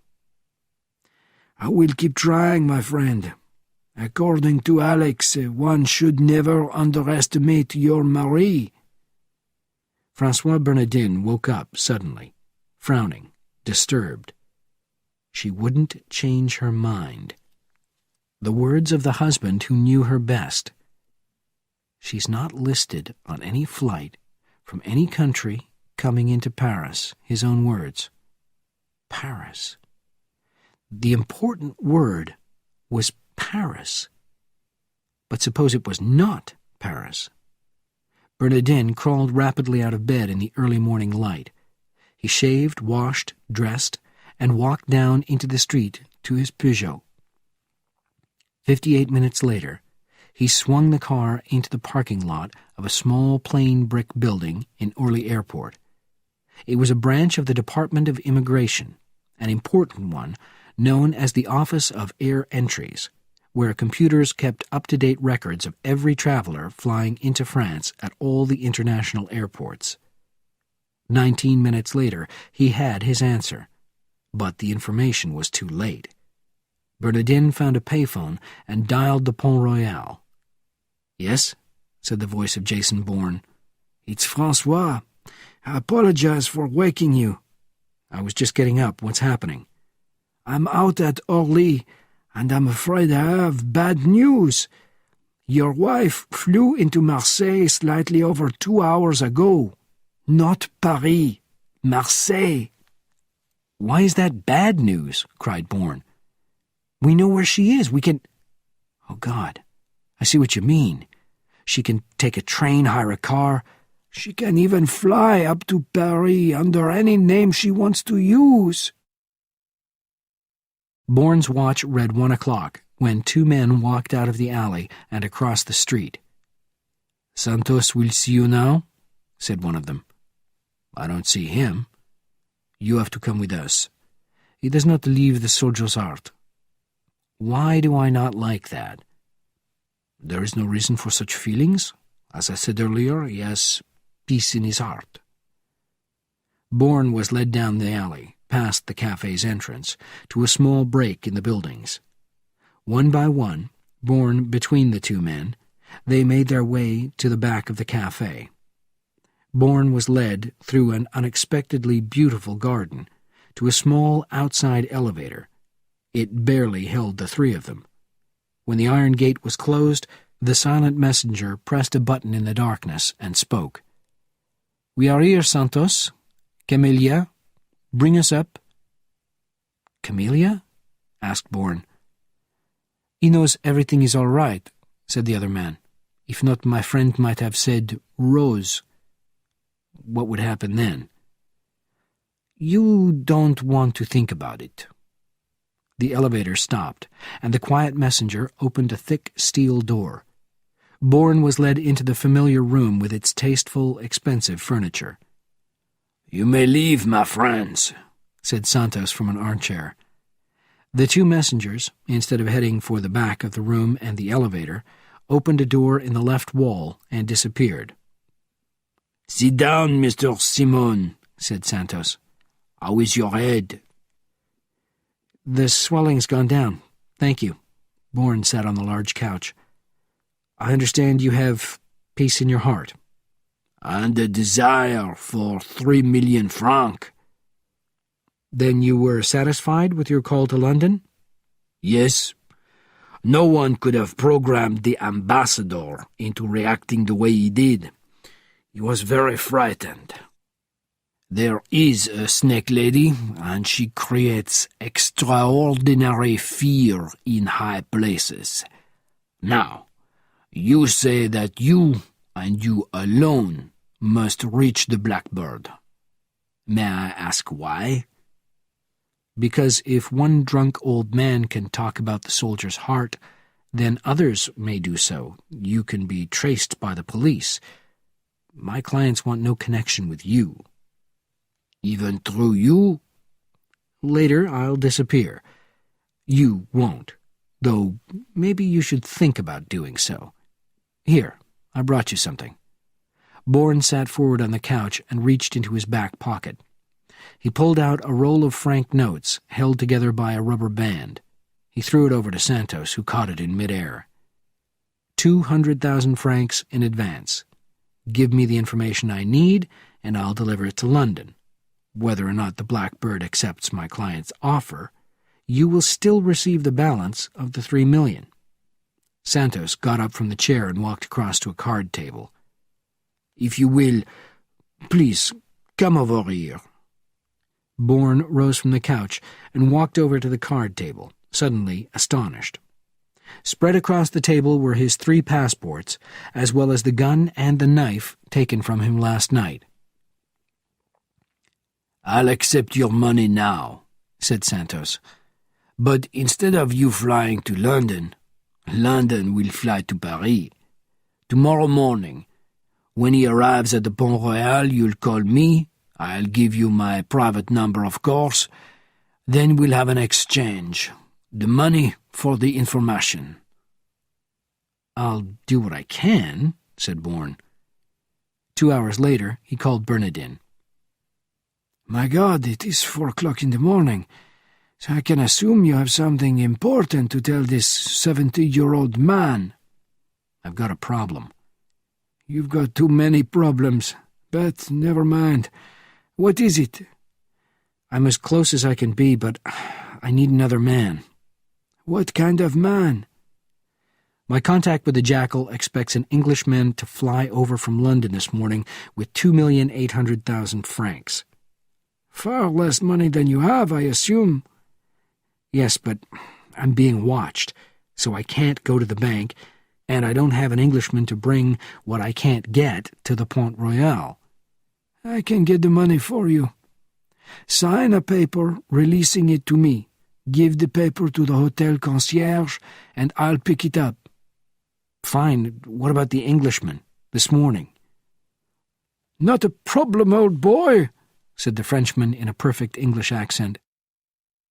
Soon after 4:30 in the afternoon, Bernardin walked into the Pont Royal, dressed in a dark suit that was obviously British. He went to the elevator, and eventually, after 2 wrong turns, reached Bourne's room. "Here's the money," he said, dropping a small case on the floor. He sat down at the desk, took 2 automatics and 3 grenades from his pockets, and placed them in a row. "I will relax now." "What the hell is that? Are they?" cried Bourne. "When you go out to do your business, you will leave the door open," replied Bernardin. "If somebody comes down that narrow passage, he will see a grenade in my hand." "That makes sense," said Bourne, going to the door. Out on the Montalembert, he walked to the corner, leaned against the wall, and waited. A man walked across the street toward him. It was the talkative messenger from last night, his hand in his jacket pocket. "Where's the money?" "Where's the information?" answered Bourne. "The money first." "That's not the arrangement." Without warning, Bourne grabbed him by the jacket, pulling him forward off his feet. Bourne moved up his free hand and gripped the messenger's throat, his fingers digging into the man's flesh. "You go back to Santos and tell him he's got a one-way ticket to hell. I don't deal this way." "Enough," said the low voice, its owner coming around the corner on Bourne's right. The huge figure of Santos approached. "Let him go, Simon. He's nothing. It is now only you and me." Bourne released the messenger, who looked at Santos. Responding to a gesture of his boss's large head, the man raced away. "Your Englishman arrived," said Santos when they were alone. "He carried a small case. I saw myself. So I shall give you the information. What I am going to tell you, Mr. Simon, is known by only 4 people in the world. However, if you even hint at Argenteuil as your source of information, I'll know it immediately, and you will never leave the Pont Royal alive." "The contact can be made so quickly?" "With the telephone number. But you will not place the call for at least an hour from the moment we part. If you do, again, I will know it, and again, I tell you, you're a dead man." "An hour. Agreed. Only 3 other people have this number? Why not choose one that you're not particularly fond of so that I can mention him, if it's necessary?" Santos smiled thinly. "Moscow," he said softly. "I up in Zerninsky Square." "The KGB?" "The Blackbird is building a network in Moscow. Always Moscow is fascinated by it." Ilyich Ramirez Sanchez, thought Bourne. Trained at Novgorod. Dismissed by the KGB as a madman. The Jackal. "I'll remember that, if it's needed. The number, please?" Santos said it twice, with the words that Bourne had to say. He spoke slowly, obviously impressed that Bourne wrote nothing down. "Is that all clear?" "Yes," said Bourne, "if everything goes as I hope it will. How do you want me to get you the money?" "Call me. You've got my number. I will leave Argenteuil and come to you, and never return to Argenteuil." "Good luck, Santos. Something tells me you deserve it." "No one more so. Goodbye." Santos walked away, and Bourne, his heart beating fast, headed back to the Pont Royal. "Bernardin," he said, entering his room, "put the weapons away. We've struck gold." "In what way?" "An hour," announced Bourne. 43 minutes from now. Write this down, Francois." Bourne repeated the phone number given to him by Santos. "Can you find out where that number is?" "It might take some time and cost money." "The money doesn't matter, and I'll pay more for less time." Bernardin picked up the phone. Former Judge Bernard Prefontaine watched Randolph Gates cry as the professor sat forward on the couch in Boston's Ritz-Carlton Hotel, his face in his hands. "So you got into trouble in France, Randy?" "My God, how did you find out?" You know I can't possibly tell you that, but these things leave a trace." The trace in this case was a file held by Army intelligence. Conklin had found a reference to it in Swain's diary and asked Cassett to investigate.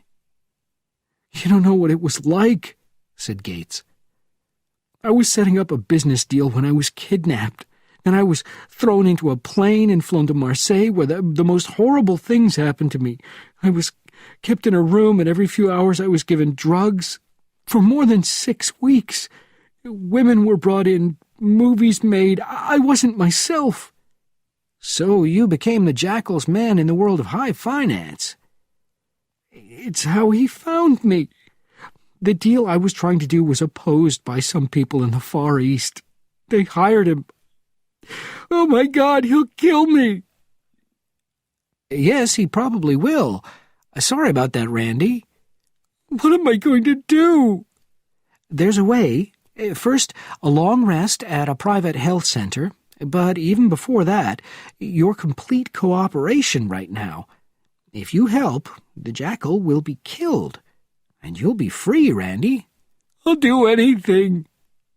"How do you reach him?" "I have a telephone number." Gates took his wallet from his pocket and dug into it with trembling fingers. "Only 4 people alive have it." The hour was over, and Bourne left the hotel, walking slowly, crossing 4 streets until he saw a public phone by the River Seine. It was dark now, and the boats on the river were dotted with lights. He breathed steadily, controlling himself as he went inside, put in a coin, and dialed. "Yes?" It was a woman's voice. "Blackbirds circle in the sky," said Bourne, repeating Santos's words in French. "They make a great deal of noise, but one is silent." A man's voice came on the line. "Who is this?" "The Jackal." It was the Jackal. The smooth, fast French could not hide the Latin American accent. Somebody who was trusted by somebody who knows you with this number. I can offer you the contract of your career, of your life. You can name your price. But those who pay are among the most powerful men in the United States. This is a very strange call, very unusual. All I need is your interest at this point. If the answer is yes, I can reveal more. If it's no, well, I tried, but I am forced to go elsewhere. The newspapers say he was in Brussels only yesterday. I'll find him. There was a sharp intake of breath at the mention of Brussels and the unspoken name of Jason Bourne. Yes or no, Blackbird? Silence. Finally, the Jackal spoke. Call me back in 2 hours, he ordered, hanging up the phone. It was done. Bourne leaned against the payphone, the sweat pouring down his face and breaking out on his neck. The Pont Royal. He had to get back to Bernardin. It was Carlos, he announced, closing the door and crossing to the bedside phone while taking Santos's card out of his pocket. He dialed. Seconds later, he spoke. The Birds confirmed, he said. Give me a name, any name. The pause was brief. The case will be left with the concierge. Send one of your men. If he uses that name, the concierge will give it to him. Count the money and send my passports back to me. Bourne hung up and turned to Bernardin. We have an address on the Boulevard Lefebvre for that phone, the Frenchman said, and told Bourne the number. I'm leaving, said Jason Bourne, taking Bernardin's automatic off the desk and putting 2 grenades in his pocket. Do you mind? Take them, replied the Frenchman, pulling another gun from his belt. But why? I've got at least a couple of hours, and I want to look around. Alone? How else? If we call for support, I risk being gunned down or spending the rest of my life in jail for an assassination I was not involved with in Belgium. Bernardin stared at the ringing telephone, wondering whether to pick it up. He had to. Yes? Jason, it's you, isn't it? Maybe I have the wrong room. Alex, this is you. Francois, what are you doing there? Where's Jason? Things have happened so fast. I know he's been trying to reach you. It's been a difficult day. We've got Panov back. That's good news. I've got other news. A telephone number where the Jackal can be reached. We've got it. And an address. Our man left an hour ago. For God's sake, how did you get it? A complex process that I believe only your man could have handled. He's very imaginative. Let's compare, said Conklin. What's yours? Bernardin said the number he had written down on Bourne's instructions. The silence on the phone was a silent scream. They're different, said Conklin finally. They're different! A trap, said Bernardin. God, it's a trap!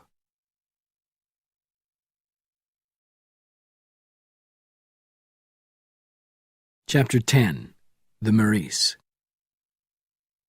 Twice Bourne had passed the dark, quiet row of old stone houses on the Boulevard Lefebvre.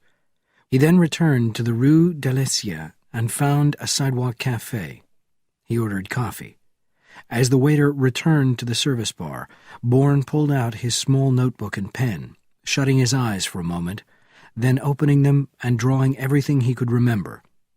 There were 3 pairs of attached houses, separated by narrow alleys. Each double complex was 3 floors high, each front entrance reached by climbing a steep flight of brick steps. At either end of the row were vacant lots. The address of the Jackal's telephone number was the final structure on the right, though maybe he occupied the whole row. Bourne left the cafe and walked slowly, as an older man might walk, toward the Boulevard Lefebvre. The closer he came to the last corner, the more he became aware of the rising and falling sounds from different directions. Police cars. What had happened? Bourne ran to the edge of the building in front of the Lefebvre. What were they doing? 5 police cars arrived from different directions, each stopping in front of the building on the right. Then a large police van appeared, its searchlight shooting out as a group of black-uniformed men with automatic weapons leaped out into the street and crouched behind the police cars. Fools! To give Carlos a warning was to lose the jackal. Killing was his profession, and escape was part of it. For God's sake, who had done this? "On police authority, all residents will leave the building." The orders came over a loudspeaker and echoed down the street. "You have 1 minute before we break into the house." The door above the flight of brick steps on the right opened, and a nun dressed in black appeared. "How dare you?" she roared. "This is the evening prayer time, and you disturb us? You should be asking forgiveness for your sins, not interrupting those who beg God to forgive theirs." "Nicely said, sister," said the voice over the loudspeaker. "But we have other information, and we insist on searching your house." He knew that voice. It was Bernardin. What had happened? Was Bernardin his enemy after all? Was it all an act? The black-uniformed group raced to the base of the brick steps. An official in plain clothes, the obvious leader of the assault, joined his unit on the sidewalk below the steps. Then he and his men raced up the brick stairs through the door held open by the angry nun.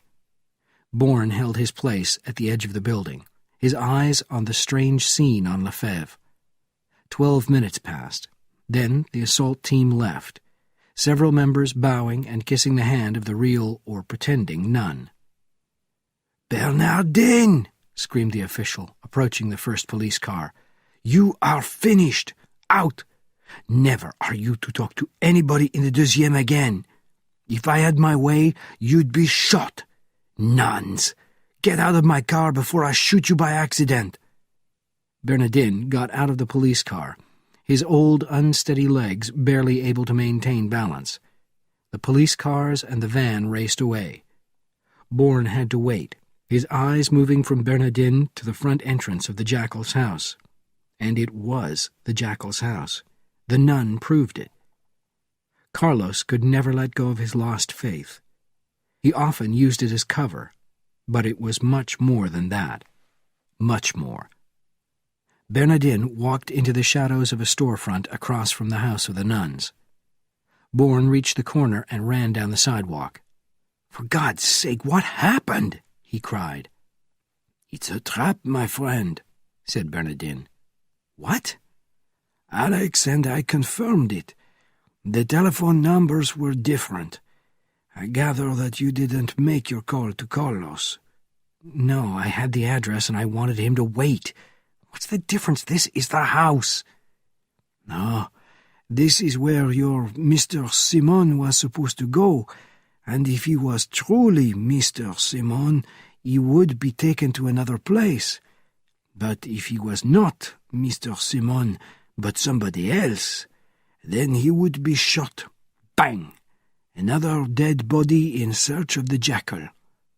"You're wrong," insisted Bourne. "Carlos isn't going to allow anybody to kill me except himself. Those are his orders." He hid, watched, and waited. At 5:17, 2 bicycles, ridden by nuns, stopped in front of the house. The door opened, and 3 more nuns, each carrying a bicycle, walked out and down the brick steps to join them. They started up the street, Carlos's nun behind the others. Bourne moved out from the storefront and ran after them. At an intersection of the Rue Lecoulbre in Montparnasse, a number of trucks prevented Carlos's nun from keeping up with the others. She waved them on and turned into a narrow side street, suddenly moving faster than before. Bourne did not have to increase his speed. A sign on the building fronting the street said "Dead End."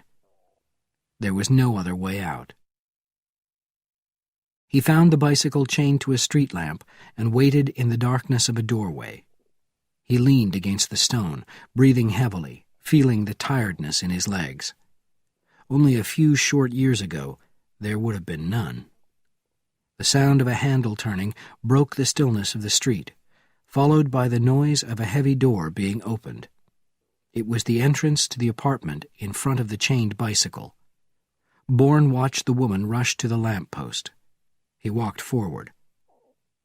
"You'll be late for prayers," he said. The woman spun around. Bourne gripped her arm with his left hand and tore off her large white hat with his right. The sight of the face in front of him came as a shock. "My God," he whispered. "I know you. Paris, years ago. Your name is Lavier, Jacqueline Lavier. You had one of those dress shops, Les Classiques, a contact point for Carlos in the Faubourg. I thought you were dead." The woman's sharp, middle-aged face twisted in anger. She tried to break out of his grip, but Bourne crashed her against the wall. "You're wrong," said the woman, her green eyes wide. "It's true. I am Lavier, but I'm not the woman you knew. You knew my sister, Jacqueline. I am Dominique Lavier. We were close in age and looked very like each other, Jason Bourne." "You know who I am?" "All Paris, the Jackal's Paris, knows who you are. Not by sight, but they know you are here and they know you're tracking Carlos." "And you're part of that Paris." "I am. Good God, lady, he killed your sister." "She knew the rules. She betrayed him. And at my age, my choices are limited. I took Jackie's place at Les Classiques." "Just like that?" "It wasn't difficult. Jackie supposedly went to Switzerland for some work on her face, and I returned to Paris after 8 weeks of preparation." "And went into the killing game." "I was gradually led into it. In the beginning I was told that Jacqueline had died in a boating accident, and that I would be well paid to carry on in her place. By the time I found out the truth, well, he was paying me well, and I was afraid of him." "It's an old story," said Bourne. "This is now, 13 years later. What happens now?" "I don't know. My choices are zero, aren't they? One or the other of you will kill me, I suppose?" "Maybe not. Help me take him, and you're free of both of us. You can go to the Mediterranean and live in peace and comfort. Carlos can't reach you because he'll be dead." "And is this comfort come from you?" "Yes." "I see. Is that what you offered Santos? A comfortable disappearance?" Bourne looked at his prisoner. "So it was Santos after all," he said softly. "Lefebvre was a trap. God, the jackal's smart." "Santos is dead. The soldier's heart is closed down." "What?" Stunned, Bourne stared again at the Lavier woman. "That was his reward for trapping me?" "No, for betraying Carlos." "I don't understand." "Carlos's eyes and ears are everywhere. Santos was observed sending several heavy boxes out with his main food supplier. A man was sent to the supplier and opened the boxes." "Books," interrupted Bourne quietly. "And he will kill me too. He will know I have spoken to you." She looked around. "He has eyes everywhere. I am not important to him. I can tell the authorities nothing of substance, because I have never seen him. But he will still kill me." "I see." Bourne stepped back from his prisoner. "I can get you out," he said quietly. "Out of Paris, out of Europe, beyond Carlos's reach. Do you want that?" "As eagerly as Santos did," answered Lavier. "I will willingly trade my loyalty from him to you." "Why?" "Because he is old and grey-faced, and is not as good as you. You offer me life. He offers death." "That's a reasonable decision, then," said Bourne. "Do you have any money? With you, I mean? I've several hundred francs. Why? It's not enough, continued Bourne, reaching into his pocket and taking out a roll of franc notes. Here's 3,000, he said, handing her the money. Buy some clothes somewhere. I'm sure you know how. And take a room at the Meurice Hotel on the Rue de Tivoli. What name should I use? What suits you? How about Brielle, a lovely town beside the sea? Why not? Give me 10 minutes to get out of here, and then leave. I'll see you at the Meurice at noon. With all my heart, Jason Bourne. Let's forget the name. Bourne walked out of the dead-end street and went to the nearest taxi station. Within minutes, a happy taxi driver accepted 100 francs to wait in place at the end of the line, his passenger sitting low in the back seat, waiting to hear the words. "The nun comes out, sir," cried the driver. "She enters the first taxi." "Follow it," said Bourne, sitting up. On the Avenue Victor Hugo, Lavier's taxi slowed down and stopped in front of a public phone. "Stop here," ordered Bourne, climbing out the moment the driver swung into the side of the street. Bourne walked quickly, silently, to the telephone behind the nun.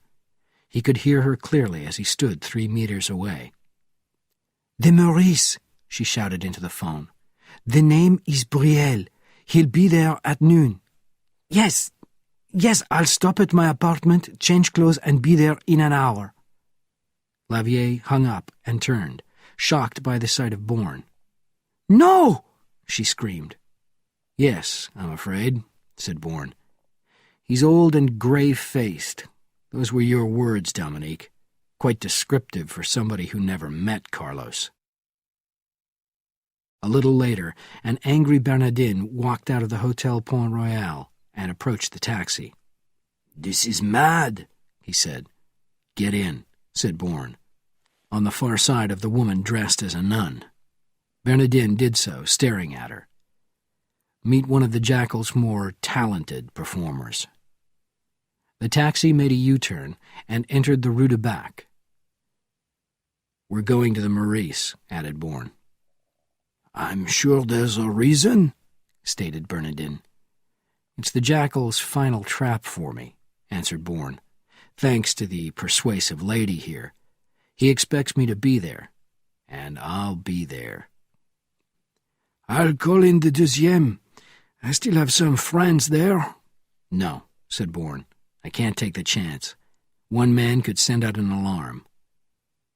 "Let me help," said Dominique Lavier. "I can help." "I listened to your help before, lady, and it was leading me to my own death. No thanks." "That was before, not now. This old man mentions that he'll call in the deuxième. The deuxième, Mr. Bourne. Even if I survived, I'd no doubt be sent to some horrible prison halfway across the world. Oh, I've heard stories of the deuxième. Besides," continued Lavier, looking at Bourne, "without me in different clothing at the Meurice, Carlos won't come near it." "She's right," said Bourne, leaning forward and looking past Lavier at Bernardin. "I think we can trust her now. She's got an apartment on the Montagne. She can change clothes there." After a short period of silence, Bernardin spoke. "What's your address on the Avenue Montaigne?" Marie sat at the table in her small suite at the Meurice Hotel, reading the newspapers. But concentration was out of the question. Her anxiety had kept her awake after she returned to the hotel soon after midnight, having visited 5 cafes she and David had used so many years ago in Paris. Finally, after 4 a.m, exhaustion had allowed her to sleep. Now she knew she had to go out again, to keep looking for David. She put down her coffee cup, picked up her coat, and left the room.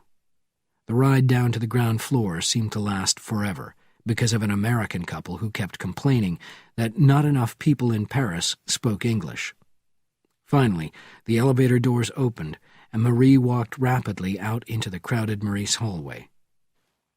As she crossed the floor toward the entrance, she suddenly stopped as an elderly man in a dark suit sat straight up in a heavy leather chair on her right. He stared at her, his eyes wide open in shock. "Marie Saint-Jacques," he whispered. "My God, get out of here!"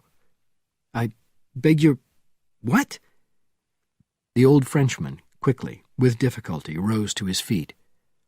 "You cannot be seen here, Mrs. Webb," he said, his voice in a whisper. "Don't look at me. Look at your watch. Keep your head down." The retired deuxième officer glanced away, his lips barely moving. "Go out of the door on the far left. Hurry." "No," replied Marie. "You know me, but I don't know you. Who are you?" "A friend of your husband." "My God, is he here?" "The question is, why are you here?" "I stayed at this hotel once before. I thought he might remember it." "He did, but in the wrong way, I'm afraid. Now leave." "I won't. I have to find him. Where is he?" "You will leave, or you may find only his dead body. You cannot do this to him. You'll kill him. Get out of here, now!" Her eyes half blinded with anger and with tears, Marie started toward the left side of the door. What could she do? What should she do? David was somewhere in the hotel. "Help me. For God's sake, Jason, tell me what to do. Jason. Yes, Jason, help me." Out in the street, she stood frozen, as taxis and limousines broke off from the traffic and pulled up beside the Maurice. A large black limousine with a small religious badge on its passenger door moved to a stop. Both doors beside the sidewalk were opened by the doorman as 5 priests got out, 1 from the front seat, 4 from the large back section. The last 4 priests immediately moved through the crowds to stand 2 at the front of the vehicle, 2 at the back. Suddenly, Marie saw a figure crossing the Rue de Rivoli. It was a tall man in dark clothes, and he was limping, avoiding the traffic. But the limp was false. The legs straightened, if only for a moment. It was David. Another, no more than 2 meters from her, also saw what she saw. A small radio was immediately brought to the man's lips. "David!" Marie screamed. Gunshots filled the Rue de Rivoli. The crowds panicked, many running into the hotel, many more racing away. The old Frenchman who had recognized her came crashing out of the front entrance, firing into the black limousine. "My friend!" roared Bernardin. "Here!" shouted Bourne. "Where is she?" "To your right, next to—" A single gunshot exploded from the glass double doors of the Maurice. Bernardin fell to the sidewalk. A second gunshot ended his life. Marie could not move. Crying, out of control, she fell to her knees, then onto the street. "We're getting out of here. Can you understand that?" said Jason Bourne, his voice not the voice of David Webb. "Yes, yes." Marie awkwardly got to her feet, held by the husband she either knew or did not know. "Let's go. Bernardin gave us our exit. Run with me. Hold my hand."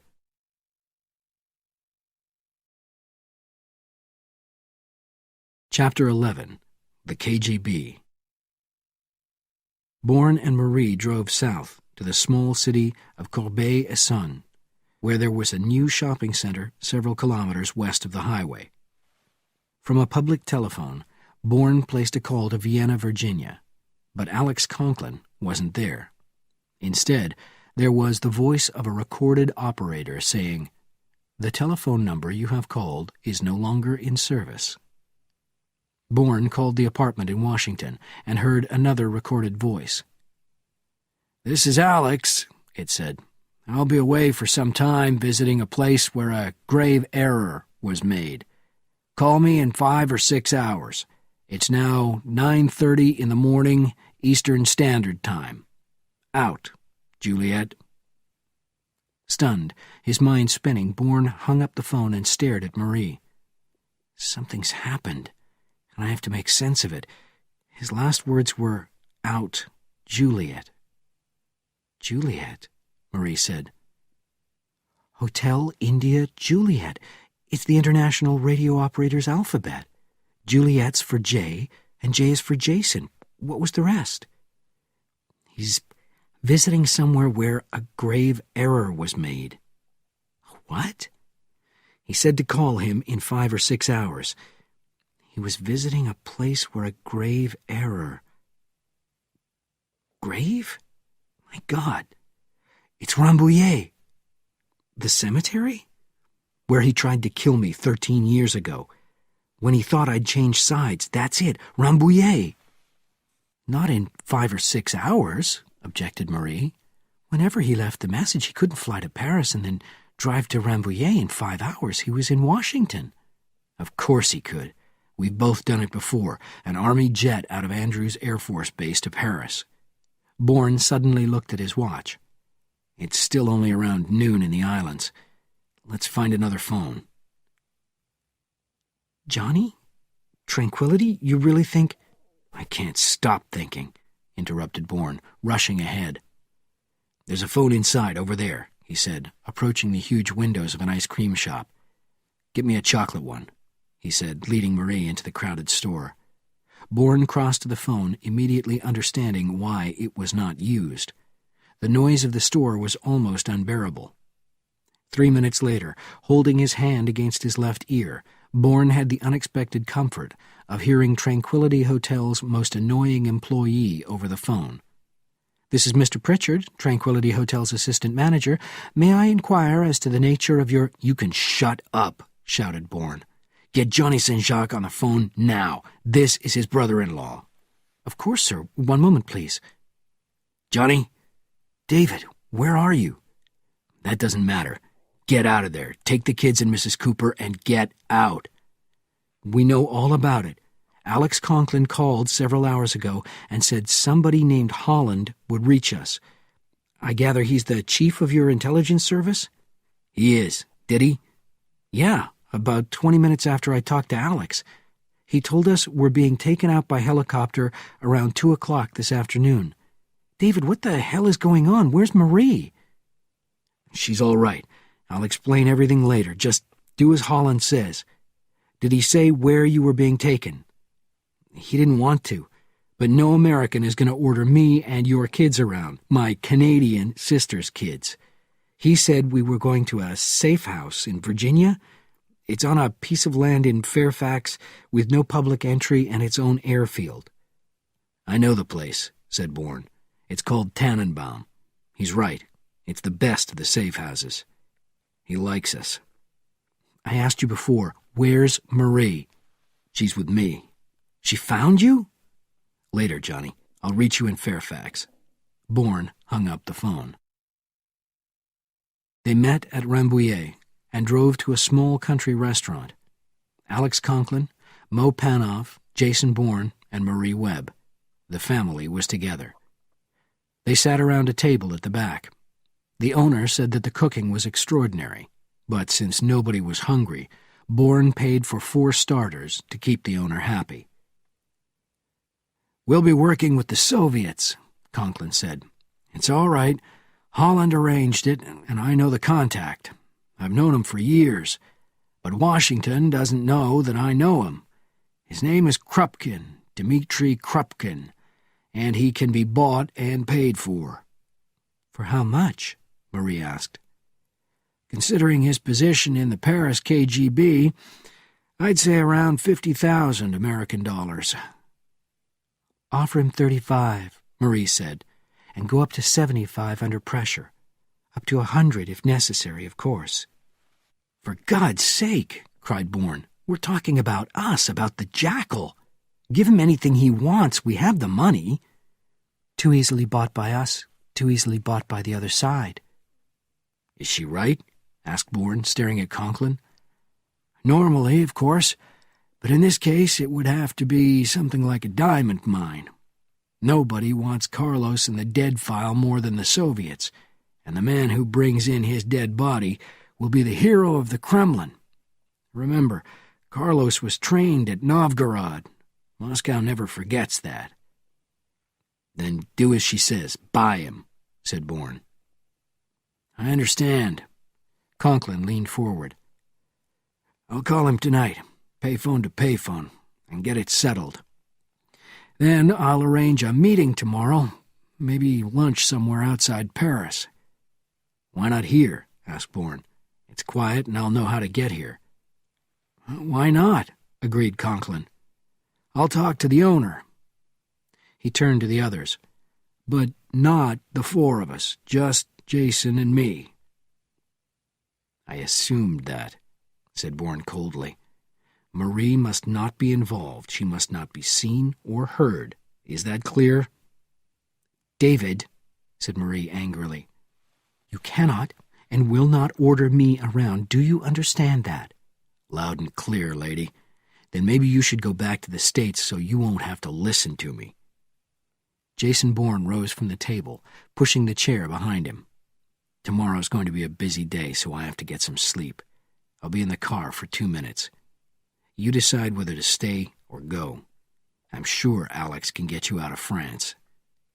Bourne turned and walked away. "Go to him," said Panoff quickly. "You know what's happening." "I can't handle it, Mo." "Don't handle it. Just be with him. You're the only support he's got. You don't even have to talk. Just be there with him. He's become the killer again." "Then provide him with that link to David Webb. It has to be there, Marie." "Oh, God, I love him so much," cried the wife, rushing to her feet and racing after the man who was her husband, but not her husband. "Was that the right advice, Mo?" asked Conklin. "I don't know, Alex. I just don't think he should be alone with his terrors. None of us should. That's not psychiatry, it's just common sense." "Sometimes you sound like a real doctor, you know that?" The Algerian section of Paris lies between the 10th and 11th districts, barely 3 blocks, where the low buildings are Parisian, but the sounds and the smells are Arabic. A long black limousine entered this district, the badge of the Roman Catholic Church in gold on the doors. It stopped in front of a wood-framed 3-floor house, where an old priest got out and walked to the door. He pressed a button that rang a bell on the 2nd floor. "Yes?" said the metallic voice from upstairs. "I am a messenger from the American Embassy," answered the visitor. "I can't leave my vehicle, but we have an urgent message for you." "I'll be right down," said the French-Algerian driver, who worked for the Americans. 3 minutes later, the man came out of the building. "What are you dressed like that for?" he asked the messenger, who stood by the large car, covering the badge on the door. "I'm the embassy's Catholic priest, my son. A member of staff would like a word with you." He opened the car door. "Yes, sir. What can I do for you?" said the driver as he bent down to look inside the limousine. "Where did you take our people?" asked the shadowed figure in the darkness. "What people?" said the Algerian, concern in his voice. "The 2 you picked up at the airport several hours ago, the limping man and his friend. If you're from the embassy and they want you to know, they'll call and tell you, won't they?" "You'll tell me." A third powerfully built man in a driver's uniform appeared from behind the trunk of the car. He walked rapidly forward, raising his arm and crashing a stick down on the Algerian's head. He pushed his victim inside. The old man dressed as a priest climbed in behind him, pulling the door shut as the driver ran around to the front seat. The limousine raced away. An hour later, on the deserted Rue Houdon, the Algerian's bruised and bleeding dead body was pushed out of the large car. Inside, the figure in shadows addressed the priest. "Get your car and remain outside the Limping One's hotel. Report any movements and go where he goes. Don't fail me." "Never, sir." Dmitri Krupkin was seated at a table in the country restaurant, staring across the table at Alex Conklin, who sat beside the unidentified Bourne. "So, my dear old enemy," Krupkin said, "how and where will I be paid according to our agreement last night on the telephone?" "How and where do you want to be paid?" asked Bourne. "Aha! You are my employer, sir." "I'll be paying you, yes." "I shall write down the name of a bank and the number of an account in Geneva," the Soviet said. He reached into his pocket for a pen, but was not able to use it because a man in his early 30s walked rapidly up to the table. "What is it, Sergei?" asked Krupkin. "You have been followed. An old man in a grey car. He arrived soon after you did, looked at the name of the restaurant, then used the car telephone." "That old man's from the Jackal," said Bourne. "Carlos!" cried Krupkin, his blue eyes angry. "The Jackal's after you, Alexei?" "No, him," answered Conklin, pointing at Bourne. "Good God. With what we've learned in Moscow, it's all making sense. So, I have the honor to meet the famous Jason Bourne. A great pleasure, sir. We have the same aim where Carlos is concerned, do we not?" "If your men are good, we may achieve that aim before the end of the next hour. Let's get out of here and use the back way, the kitchen. He's found me, and you can bet he's coming out here for me. But he doesn't know that we know that. Let's go." As the three men rose from the table, Krupkin gave instructions to his assistant. "Have the car brought around to the back, Sergei." "Of course, comrade." The assistant hurried back to the entrance. They left through the kitchen and waited in Krupkin's Citroën on the edge of a field. Suddenly, a dark brown limousine shot up the road from the highway to Paris. It pulled to a stop in front of the restaurant, and two men leaped out of the side door, their faces covered, their hands holding automatic weapons. A third man came out of the vehicle, wearing a priest's black clothing. Suddenly there was an ear-splitting scream of revenge from the Jackal as the terrorists rushed inside, their weapons on automatic fire. "Now!" cried Sergei. The Citroën swung out on the road, rushing toward the limousine. But in a split second its progress was stopped. A huge explosion took place on the right. The old man, the informer, and the gray car in which he was sitting were blown up, sending the Citroën to the left into a fence. "Get out!" shouted Sergei, pulling Bourne from the seat onto the dirt by the fence, as his stunned superior and Alex Conklin crawled out behind him. "Let's go!" cried Bourne. "He blew up the car!" They ran to the front doors of the restaurant and burst inside. The next 60 seconds were like a scene from hell.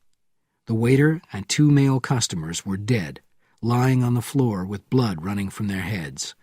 Women screamed. Sergei suddenly rushed forward, his weapon on automatic fire. In a back corner of the room, he had spotted a figure whom Bourne had not seen. The killer leaped out of the shadows, and the Soviet shot him. But it was not Carlos. Where was the Jackal? "In there!" shouted Sergei, pointing to the kitchen. Both men moved toward the swinging doors, but were partially blown back by an explosion from within. A grenade had been thrown. The smoke blew out into the dining room. Bourne crashed through the doors and threw himself flat. Silence. Another scene from another hell. A section of the outside wall had been blown away. The owner and his cook were dead, blood streaming across the floor. Bourne slowly rose to his feet, his legs in great pain. He looked through the smoke, his eyes finally settling on a large piece of paper fixed to the wall by a kitchen knife. He approached it and read the words printed in black pen. "The trees of Tannenbaum will burn, and so will the children. Sleep well, Jason Bourne." The mirrors of his life exploded into 1,000 pieces of glass. There was nothing else to do except scream.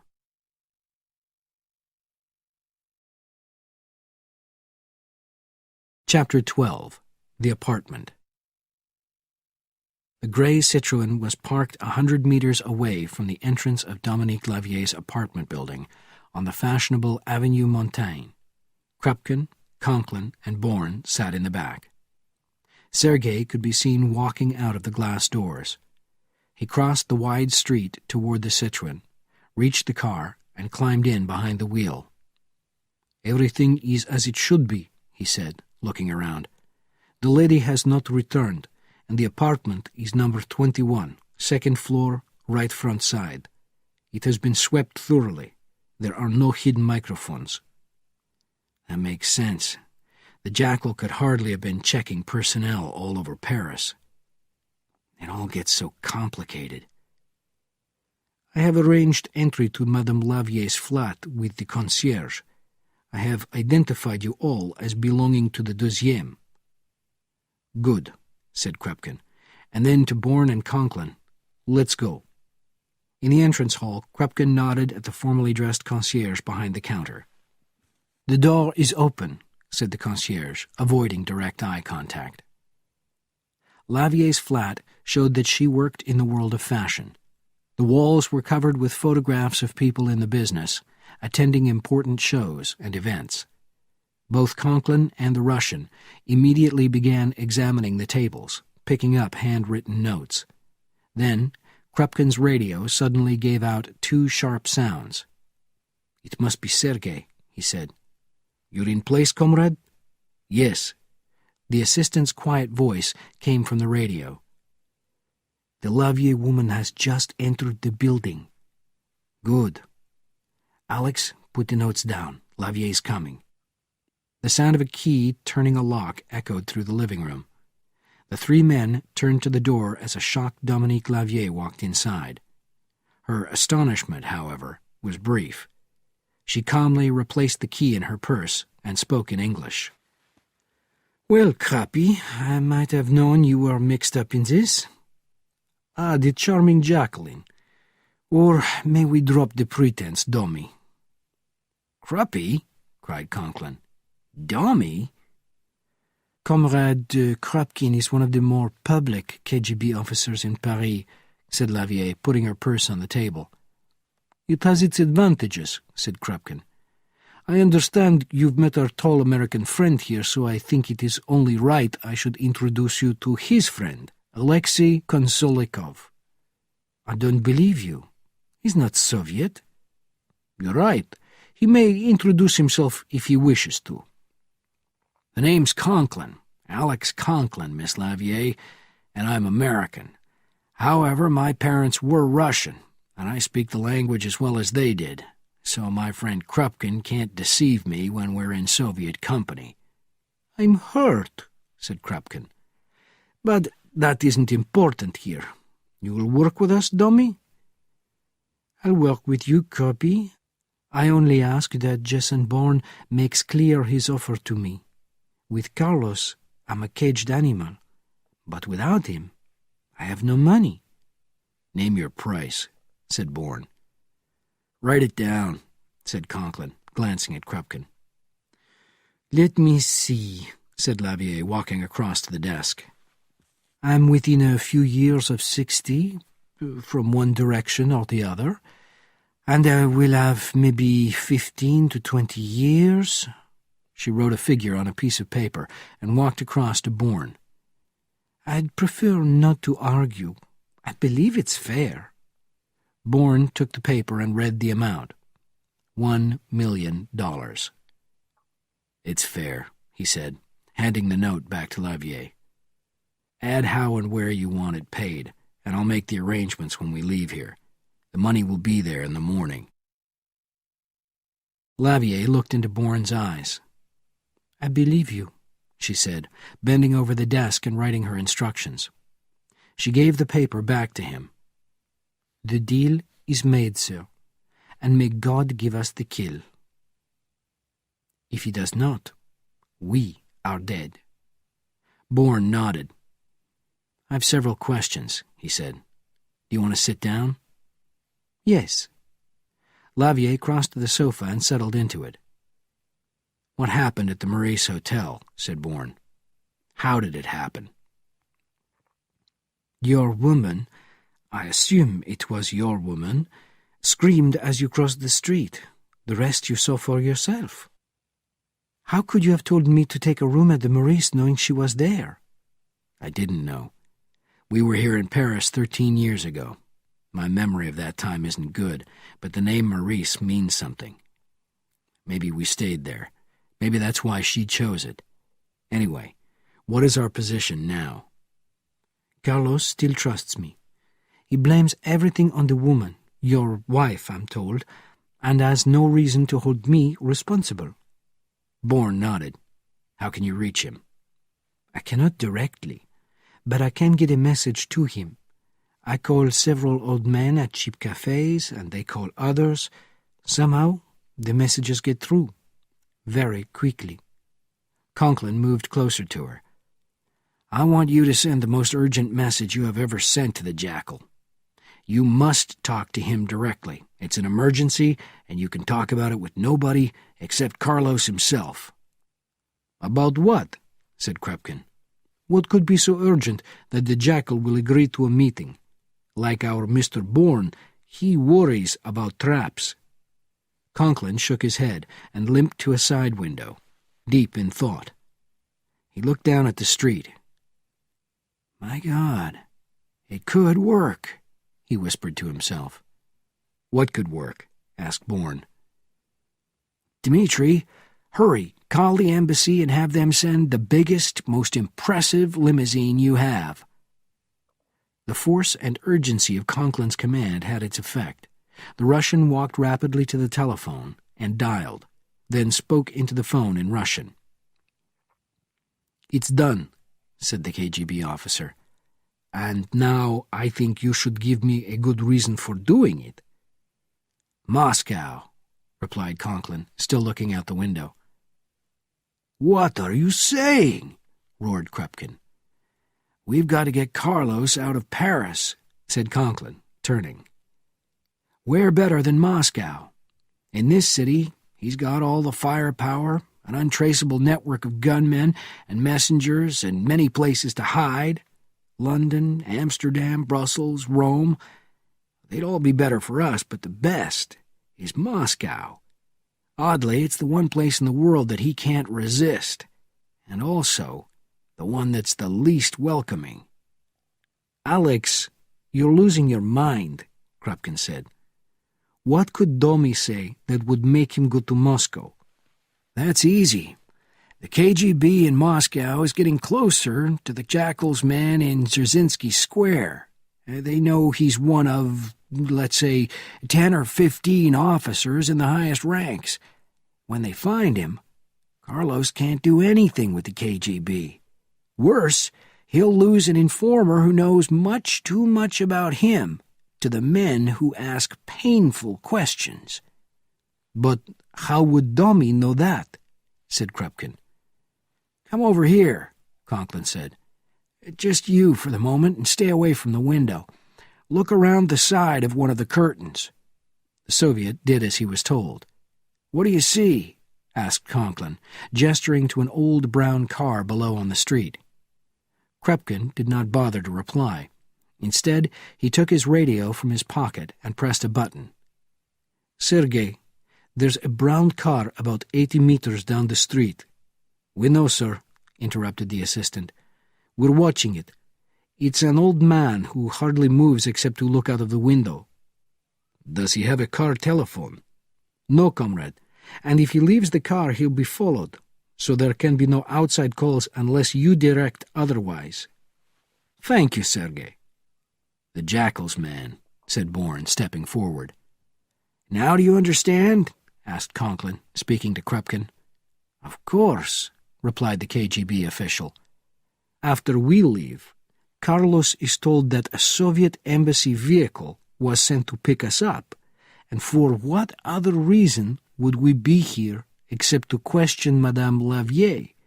Naturally, with me was a tall man who might be Jason Bourne, and another shorter man with a disabled leg, so confirming that it was Jason Bourne. Our connection is therefore made and observed, and again, naturally, during our questioning of Madame Lavier, tempers rose and references were made to the Jackal's informer in Dzerzhinsky Square, which only I'd known about through dealing with Santos at the Soldier's Heart, said Bourne quietly.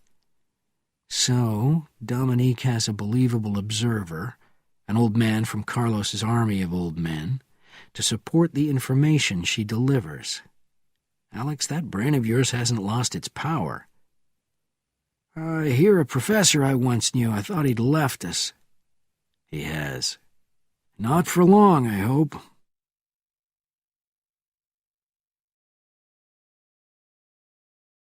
Chapter 13. Moscow. Buckingham Pritchard sat next to his uniformed uncle, Cyril Sylvester Pritchard, Deputy Director of Immigration, in the office of the Crown Governor. Sir Henry Sykes, at Government House, on the island of Montserrat.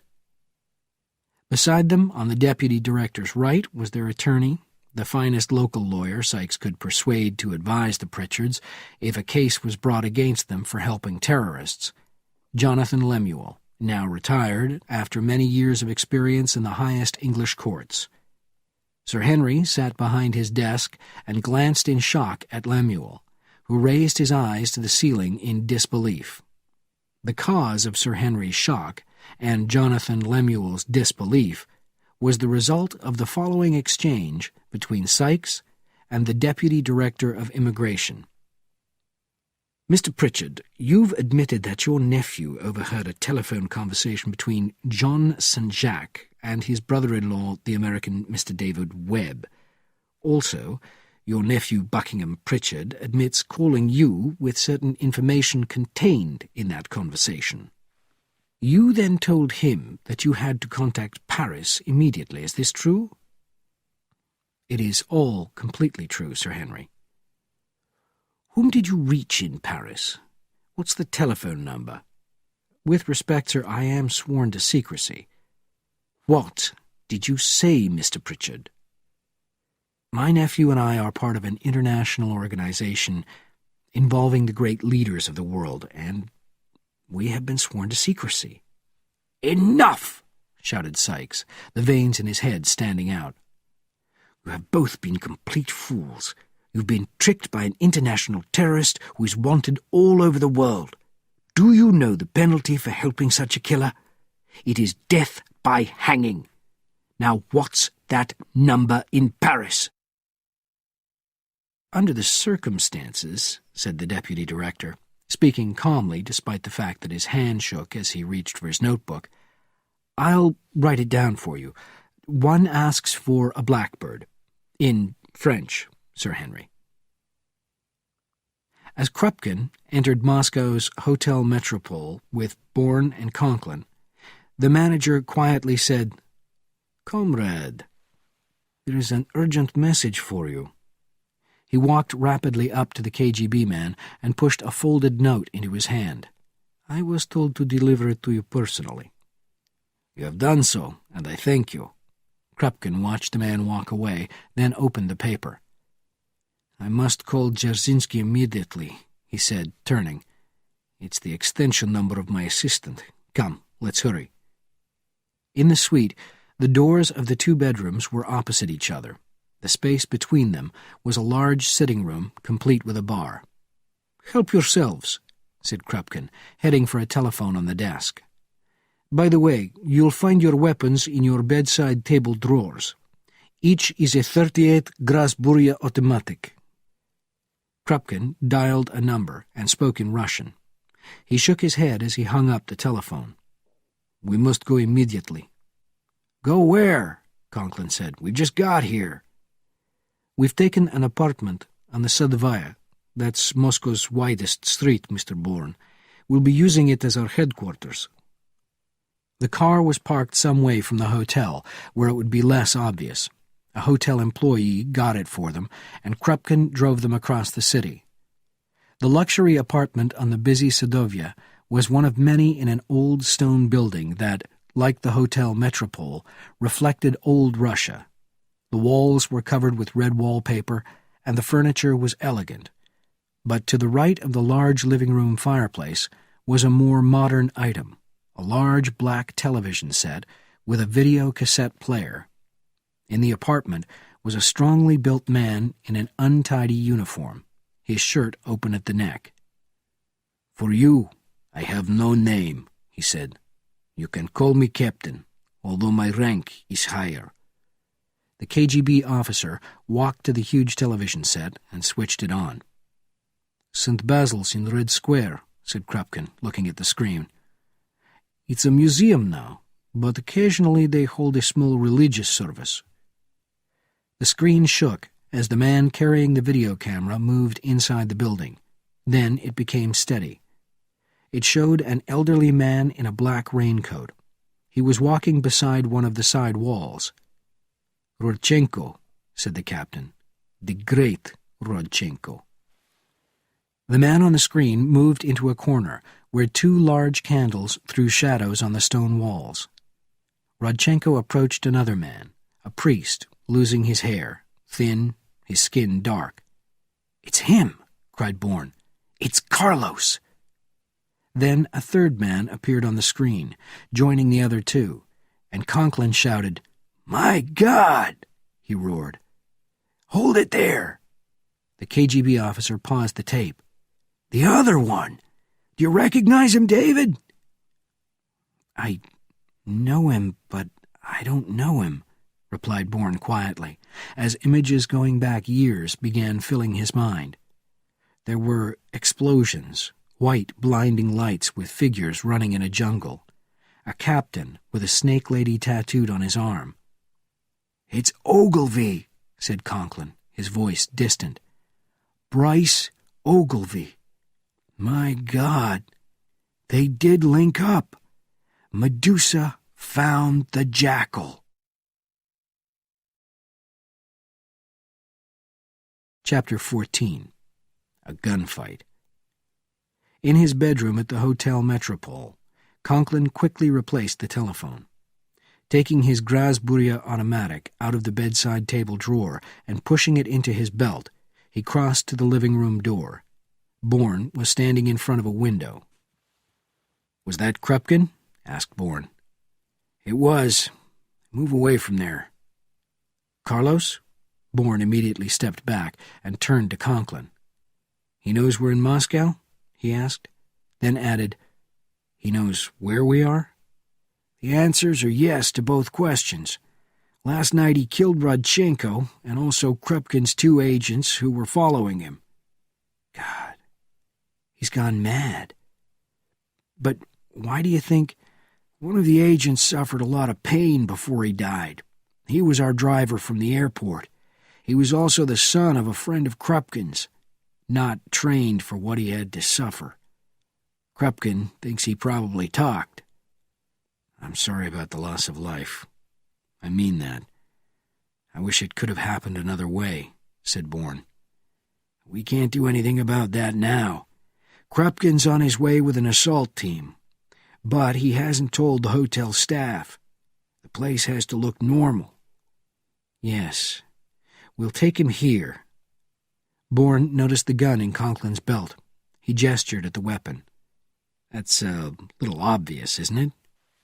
"For whom?" "Room service," replied Bourne. "I phoned for some breakfast and a large pot of coffee." "No. I promised Krupkin that we wouldn't let anybody in here." "That's ridiculous." "Almost my words, but this is his country, not ours." "Wait a minute," said Bourne. "Suppose he's right." Bourne reached under his jacket, pulling out his own Grasburia, and started for the hallway door of the suite. "What are you doing?" cried Conklin. "Get over there," ordered Bourne, pointing to the far left corner of the room. "I'll leave the door unlocked, and when the steward gets here, tell him to come in Russian." "What about you?" "There's a recess down the hall. I'll wait there." Bourne opened the door, glanced up and down the passage, and rushed out. He raced to the recess, occupied by a Pepsi machine, and crouched by the right interior wall. He waited, his knees and legs aching, pains he never felt a few years ago. And then he heard the sounds of rolling wheels. They grew louder and louder as a cart covered with a tablecloth passed and moved to the door of the suite. The floor steward was a young man in his 20s, blond and short. Cautiously, he knocked on the door. Not Carlos, thought Bourne, getting painfully to his feet. He could hear Conklin's voice telling the steward to enter, and as the young man opened the door, pushing the cart inside, Bourne calmly replaced his weapon. He bent over, rubbing his right leg. It happened suddenly. A figure in black came out of an unseen recess farther down the passage, racing past the machine. Bourne spun back into the wall. It was the jackal. Madness! At full force, Carlos hit the steward with his right shoulder, pushing the young man across the hallway and crashing the cart over on its side, food and coffee spilling across the carpeted floor.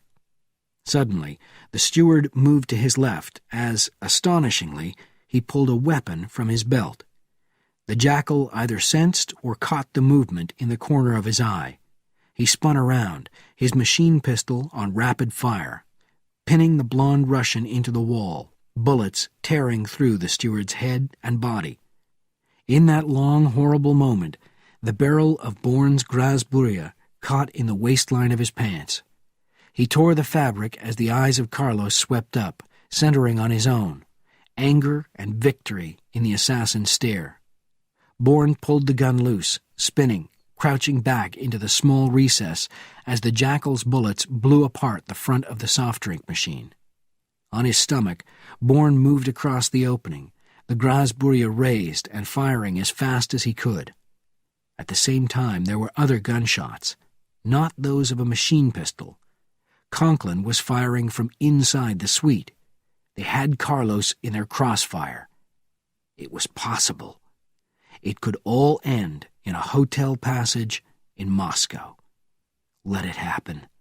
Let it happen.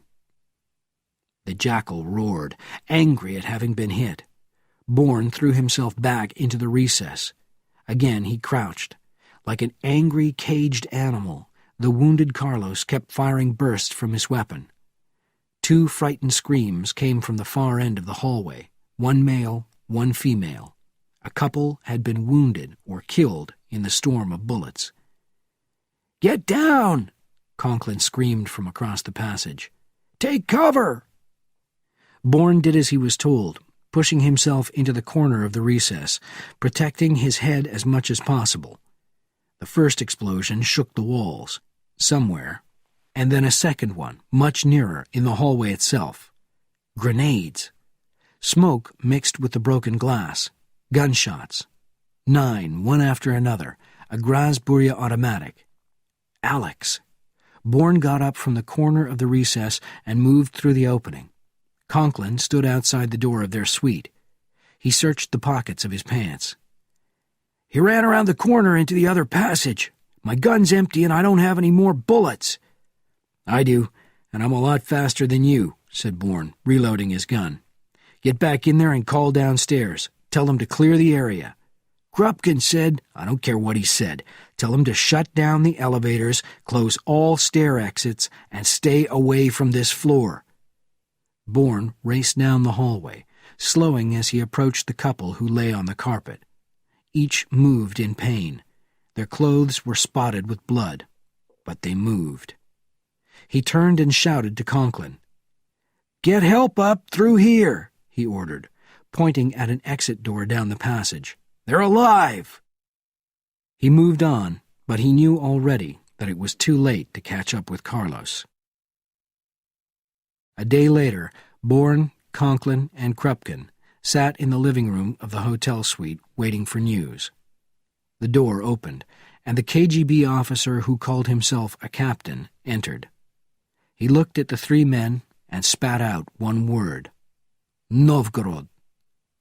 "What?" the men cried together. "You," the officer addressed Bourne, switching to English. "You understood." "I know the name," Bourne said. "He broke into a weapons store at Kubinka.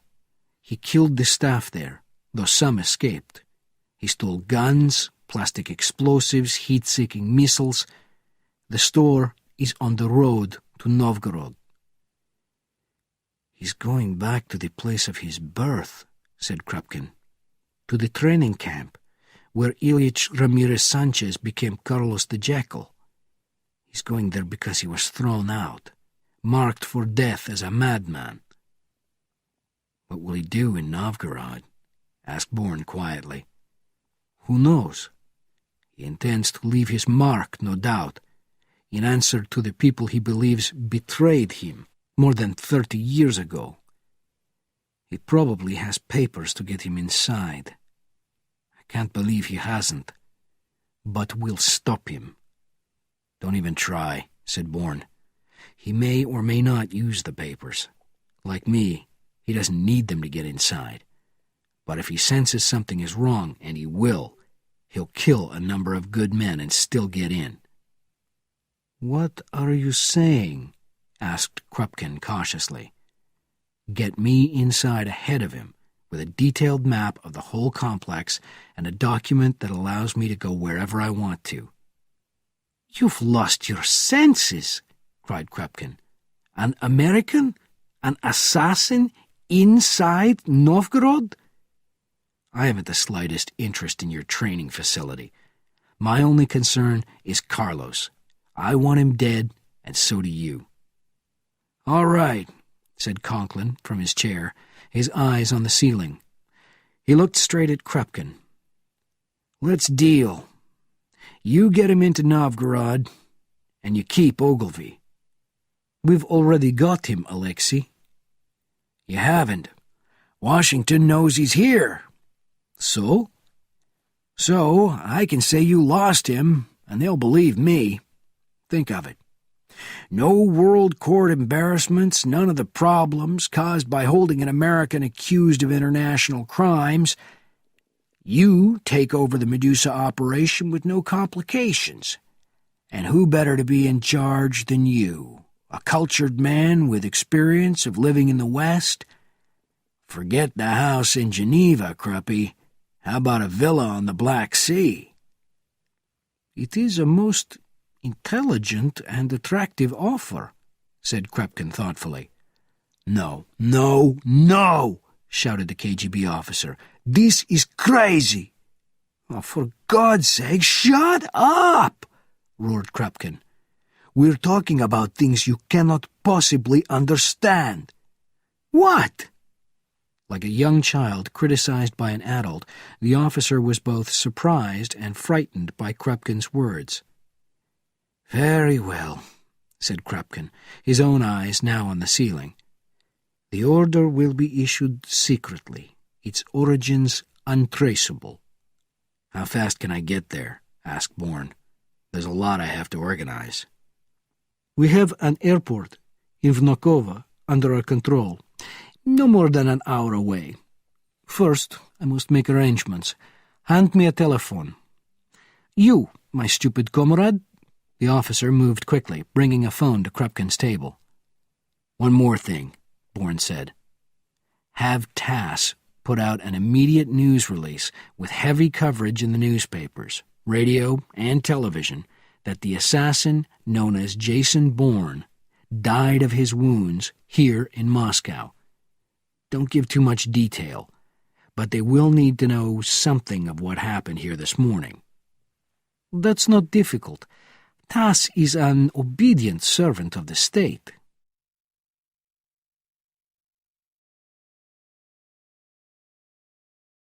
Chapter 15. Novgorod. Novgorod. It was a work of great inventiveness, cut out of the immense forests along the Volkhov River.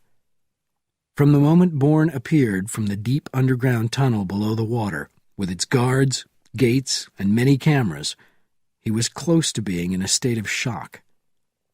The American compound, presumably like those of the other countries, was broken up into sections, built on areas up to a kilometer square, each distinctly separate from the others.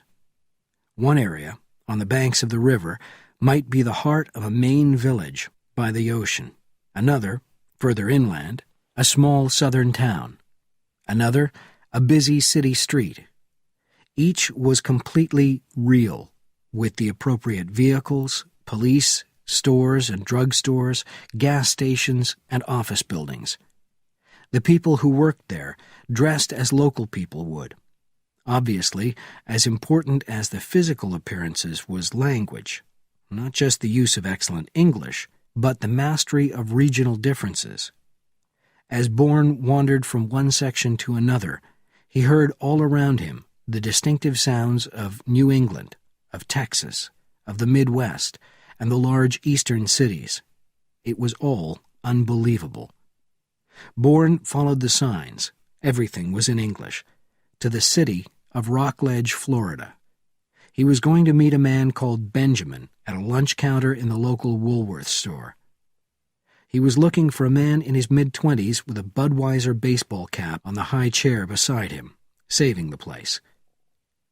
It was time, 3:35 in the afternoon.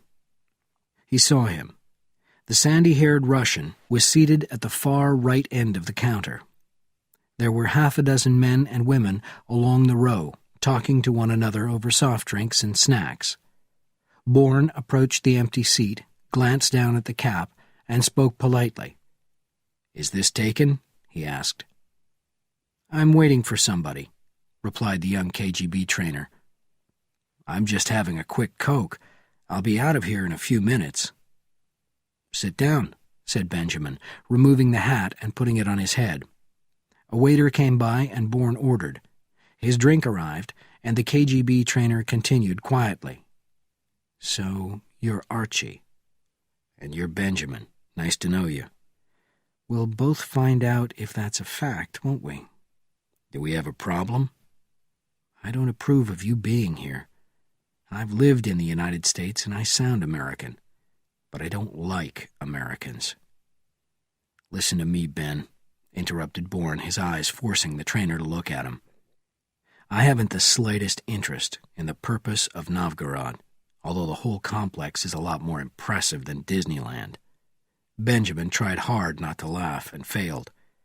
"Come on," said Bourne. "Let's take a walk." 8 hours later, at exactly 12:02 a.m., the telephone in the command suite screamed. Benjamin leaped off the couch and grabbed the phone. "Yes? Where? When? And he's inside?" "Yes." He put the phone down and turned to Bourne. "It's unbelievable. At the Spanish tunnel across the river, 2 guards are dead, and on this side, the officer of the guard was found 50 meters away from his post, a bullet in his throat. They ran the videotapes, and all they saw was an unidentified man walking through carrying a bag, in a guard's uniform." "What else?" asked Bourne coldly. On the other side was a dead farm worker holding torn papers in his hand.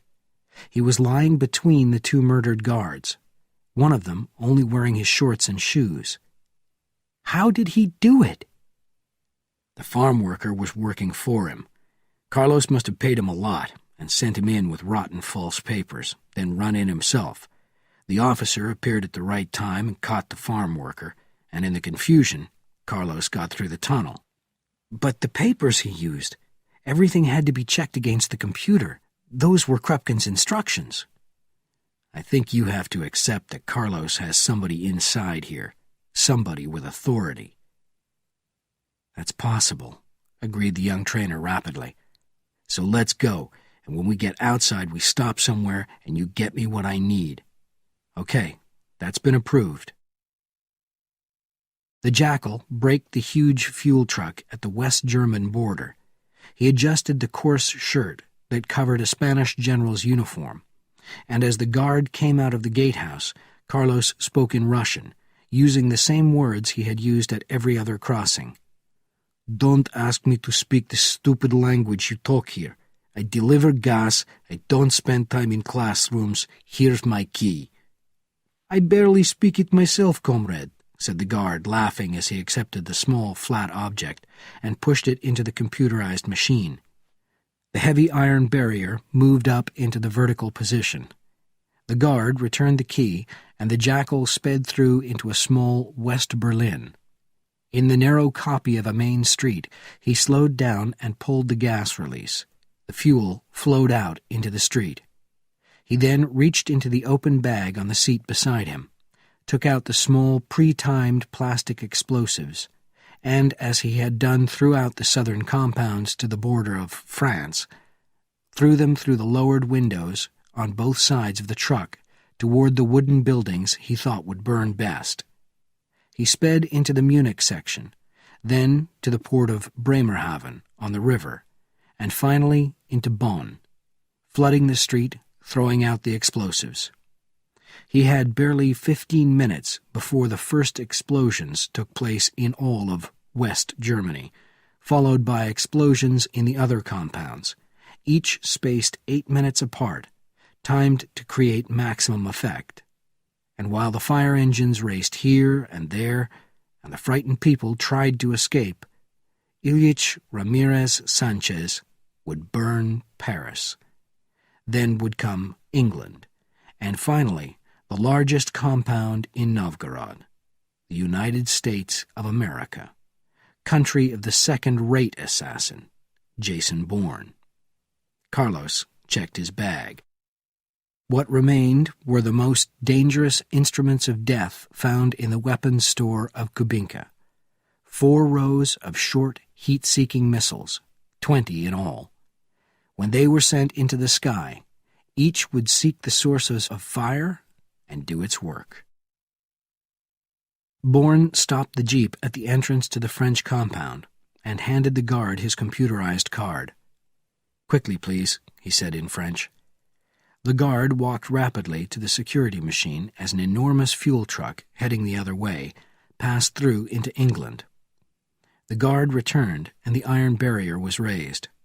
Bourne accelerated and saw in a matter of moments a 3-floor copy of the Eiffel Tower. "Slow down," said Benjamin, touching his arm. "What is it?" "Stop!" cried the young trainer. "Shut off the engine." Bourne drove to the side of the road and switched off. "What's the matter with you?" Benjamin was looking around him, his eyes on the clear night sky. "No clouds," he said. "No storms." "So what? I want to get up to the Spanish compound." There it goes again. Now Bourne heard it. Far away, the sound of distant thunder. But the night was clear. It happened again, and again, and again, one deep sound after another. "There!" shouted the young Soviet, standing up in the jeep and pointing to the north. "What is it?" "That's fire, young man," answered Bourne softly, as he also stood up and stared at the yellow light in the distant sky. "And my guess is it's the Spanish compound. He was initially trained there, and that's what he came back to do. To blow the place up. It's his revenge." "Get down. We've got to get up there." "No, you're wrong," Benjamin interrupted, quickly lowering himself into the seat as Bourne started the engine and pulled the jeep into gear. "Spain's no more than 8 kilometers from here. Those fires are a lot farther away." "Just show me the fastest route," said Bourne, pressing the accelerator to the floor. As they came in sight of the Spanish border, the explosions were louder and the night sky turned a brighter shade of yellow. The guards at the gate were talking quickly into their telephones and handheld radios. The sounds of police cars and fire engines were joining the shouting and the screaming. "What's happening?" shouted Benjamin, leaping from the jeep and speaking Russian. "I'm senior staff," he added, slipping the card into the release equipment, sending the barrier up. "Tell me." "Madness, comrade," shouted an officer from the gatehouse window. "Unbelievable. First, West Germany. All over there are explosions and fires in the streets and buildings going up in flames. Then it happens in Italy. Rome burns down, and in the Greek section, and still the explosions continue." Another wall phone rang inside the gatehouse. The officer of the guard picked it up, then screamed at the top of his lungs. "Madness! It's complete madness! Are you certain?" "What is it?" roared Benjamin, rushing to the window. "Egypt!" he screamed, his ear pressed to the telephone. "Israel! Fires everywhere! Bombs everywhere!" "Get back here!" shouted Bourne. Benjamin ran to the jeep and jumped in as Bourne accelerated through the gate. It was the fuel truck. That damn fuel truck that passed us at the French border. That was him. "Yes, but where are we going?" Benjamin shouted. It'll end in the American compound. It has to." The copy of the White House fell in flames, and Pennsylvania Avenue was on fire. Bourne stopped the jeep in the street beside the river, and again there were frightened crowds. The police were shouting through loudspeakers, first in English, then in Russian, explaining that the river was wired and that the electricity would kill anybody trying to swim across. The searchlights showed the floating bodies of those who had tried this in the northern compounds. "The tunnel! The tunnel! Open the tunnel!" Bourne leaped out of the jeep, pocketing 3 flares, and fought his way through the crowds. Benjamin ran after him. There, in the fenced-off parking lot, was the fuel truck. He broke through the guards, holding up his computerized release card, and ran up to a captain with an AK-47 on his waist. "My identification is with the name Archie, and you can check it immediately." "Of course we know of you," the officer cried. "But what can I do? This is an uncontrollable situation." "Has anybody passed through the tunnel in the last half hour?" "No one. Absolutely no one. Our orders are to keep it closed." "Good. Get on the loudspeakers and tell the crowds to break up. Tell them the crisis has passed and the danger with it." "How can I? The fires are everywhere, the explosions everywhere." "Do as he says," roared Benjamin's voice behind Bourne. "Who gives me such orders?" shouted the officer. "Check my authority, friend, but do it quickly," answered Benjamin, holding out his card. "Move, you fool!" "Attention!" The voice came from the many loudspeakers around the tunnel as the explosions began to die down. "The crisis has passed. Stay by the banks of the river and we will look after you. These are orders from our superiors, comrades." "But we're being attacked!" shouted a man at the front of the panicked crowd. "Open the tunnel and let us out, or you'll have to shoot us down. Open the tunnel!" the people cried. The protesting voices grew louder.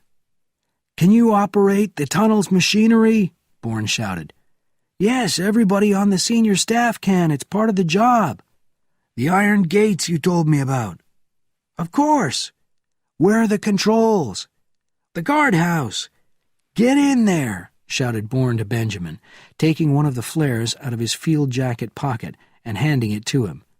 "When you see one of my flares go over the crowd, lower those gates on this side, only this side, understood?" "What for?" "My rules, Ben. Do it. Then light this flare and throw it out the window so I know it's done." "Then what?" "Something you may not want to do, but you have to. Take the gun from the captain's body and force the crowd. Shoot it back into the street. Rapid fire into the ground in front of them or above them. Do whatever you have to do." The trainer, named Benjamin, looked angrily at Bourne, then turned and began fighting his way to the guardhouse. Bourne studied the fenced parking area, counting the other vehicles in addition to the fuel truck. There were 9 parked by the fence, 6 cars and 3 vans, all American-made or good copies. Bourne crouched and crawled forward. He reached the waist-high fence, the noise behind him continuous, deafening. Then, from an opening he could not see, 2 police cars raced inside. Uniformed men leaped out from every door and ran to the open gate that led to the guardhouse and tunnel. There was a break in space, in time, in men. 3 men had come out of the second car, but now there were 4. But he was not the same. The uniform was not the same. The officer's cap had a gold ribbon, and the shape was wrong for the U.S. Army. What was it? And suddenly, Bourne understood. His memory went back years to Madrid. It was a Spanish uniform. That was it. Carlos had entered through the Spanish compound, and as his Russian was excellent, he was using the high-ranking uniform to make his escape from Novgorod. Bourne got to his feet, his automatic in his hand, and ran across the lot, his left hand reaching into his field jacket pocket for a flare. He pulled the release and threw it above the cars. Benjamin would not see it from the guardhouse and mistake it for the signal to close the gates of the tunnel. "Look out!" roared one of the escaping men, turning around and panicked at the sight of the blinding flare. "Run!" shouted another, racing toward the open section of the fence. Bourne counted the 7 figures as one by one they ran away from the last car and passed through the opening, joining the excited crowds at the mouth of the tunnel. The 8th man did not appear. The Spanish officer's uniform was not in sight. The jackal was trapped. Now, Bourne took out a flare, pulled the release, and threw it with all his strength at the guardhouse.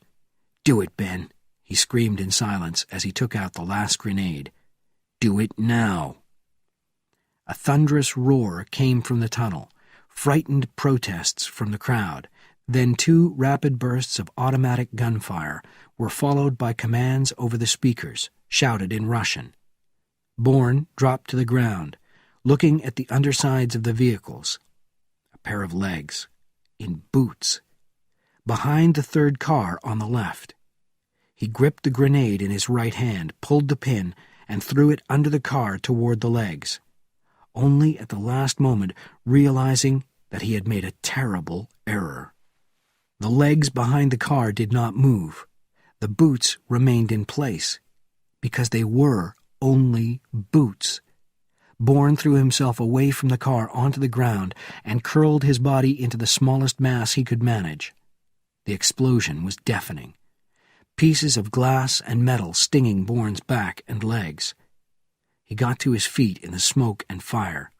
As he did so, the ground was torn up around him. He ran toward the protection of the nearest vehicle, a square-shaped van. He was hit twice, in the shoulder and thigh. "You're nothing compared to me, Jason Bourne," screamed Carlos the Jackal, his automatic weapon on rapid fire. "You never were. You're a pretender, a fraud." "Then come and get me." Bourne moved to the driver's door, pulled it open, then ran to the back of the vehicle where he crouched, his face to the edge, his Colt .45 next to his cheek. The Jackal stopped his continuous fire. Bourne understood. Carlos faced the open door, unsure, indecisive, only seconds to go. Metal against metal, a gun barrel was pushed against the door, shutting it. Now! Bourne spun around the edge of the van, his weapon firing into the Spanish uniform, blowing the gun out of the Jackal's hands. 1, 2, 3, the bullets flew through the air, and then they stopped. They stopped as the gun stuck, refusing to fire. Carlos dropped to the ground for his weapon, his left arm limp and bleeding, but his right hand still strong. Bourne pulled out his knife and leaped forward, slicing the blade down toward the Jackal's arm. He was too late. Carlos held the weapon. Bourne's hand held the hot barrel. "Hold on. Hold on. You can't let it go. Twist it. Use the knife."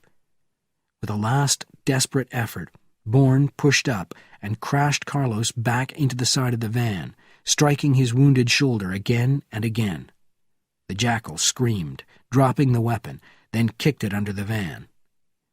Where the blow came from, Bourne at first did not know. He only knew that the left side of his head seemed suddenly to split in two. Then he realized that he had done it to himself. He had slipped on the blood-covered ground and had crashed into the side of the van. It did not matter. Nothing mattered. Carlos the Jackal was racing away. With the confusion everywhere, there were 100 ways he could get out of Novgorod. It had all been for nothing. Still, there was his last grenade. Why not? Bourne removed it, pulled the pin, and threw it over the van into the center of the parking area. The explosion followed, and Bourne got to his feet. Maybe the grenade would tell Benjamin something, warn him to keep his eyes on the area. Barely able to walk, Bourne started for the break in the fence that led to the guardhouse and the tunnel. "Oh, God, Marie, I failed. I'm so sorry. Nothing. It was all for nothing." And then, as if all Novgorod were having a final laugh at his expense, he saw that somebody had opened the iron gates to the tunnel, giving the jackal his invitation to freedom. "Archie?"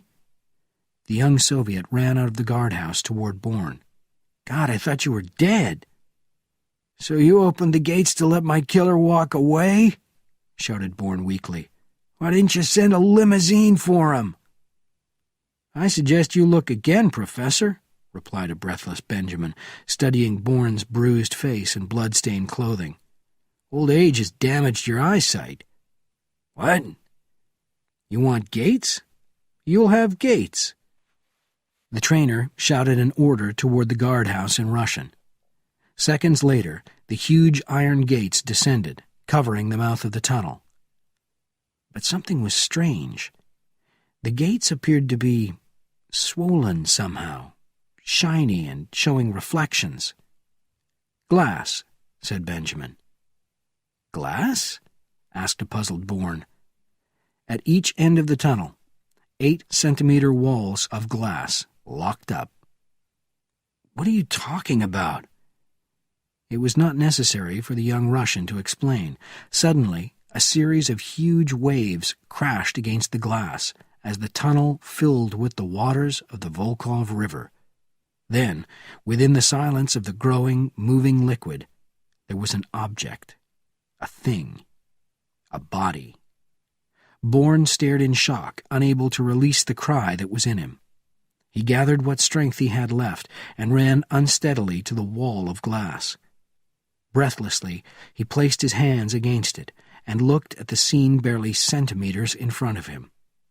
The dead body of Carlos the Jackal kept crashing back and forward into the steel bars of the gate, his features twisted in hate. Jason Bourne watched in satisfaction, his mouth tight, the face of a killer among killers, who had won. Briefly, however, the softer eyes of David Webb appeared, forming the face of a man for whom the weight of a world he hated had been removed.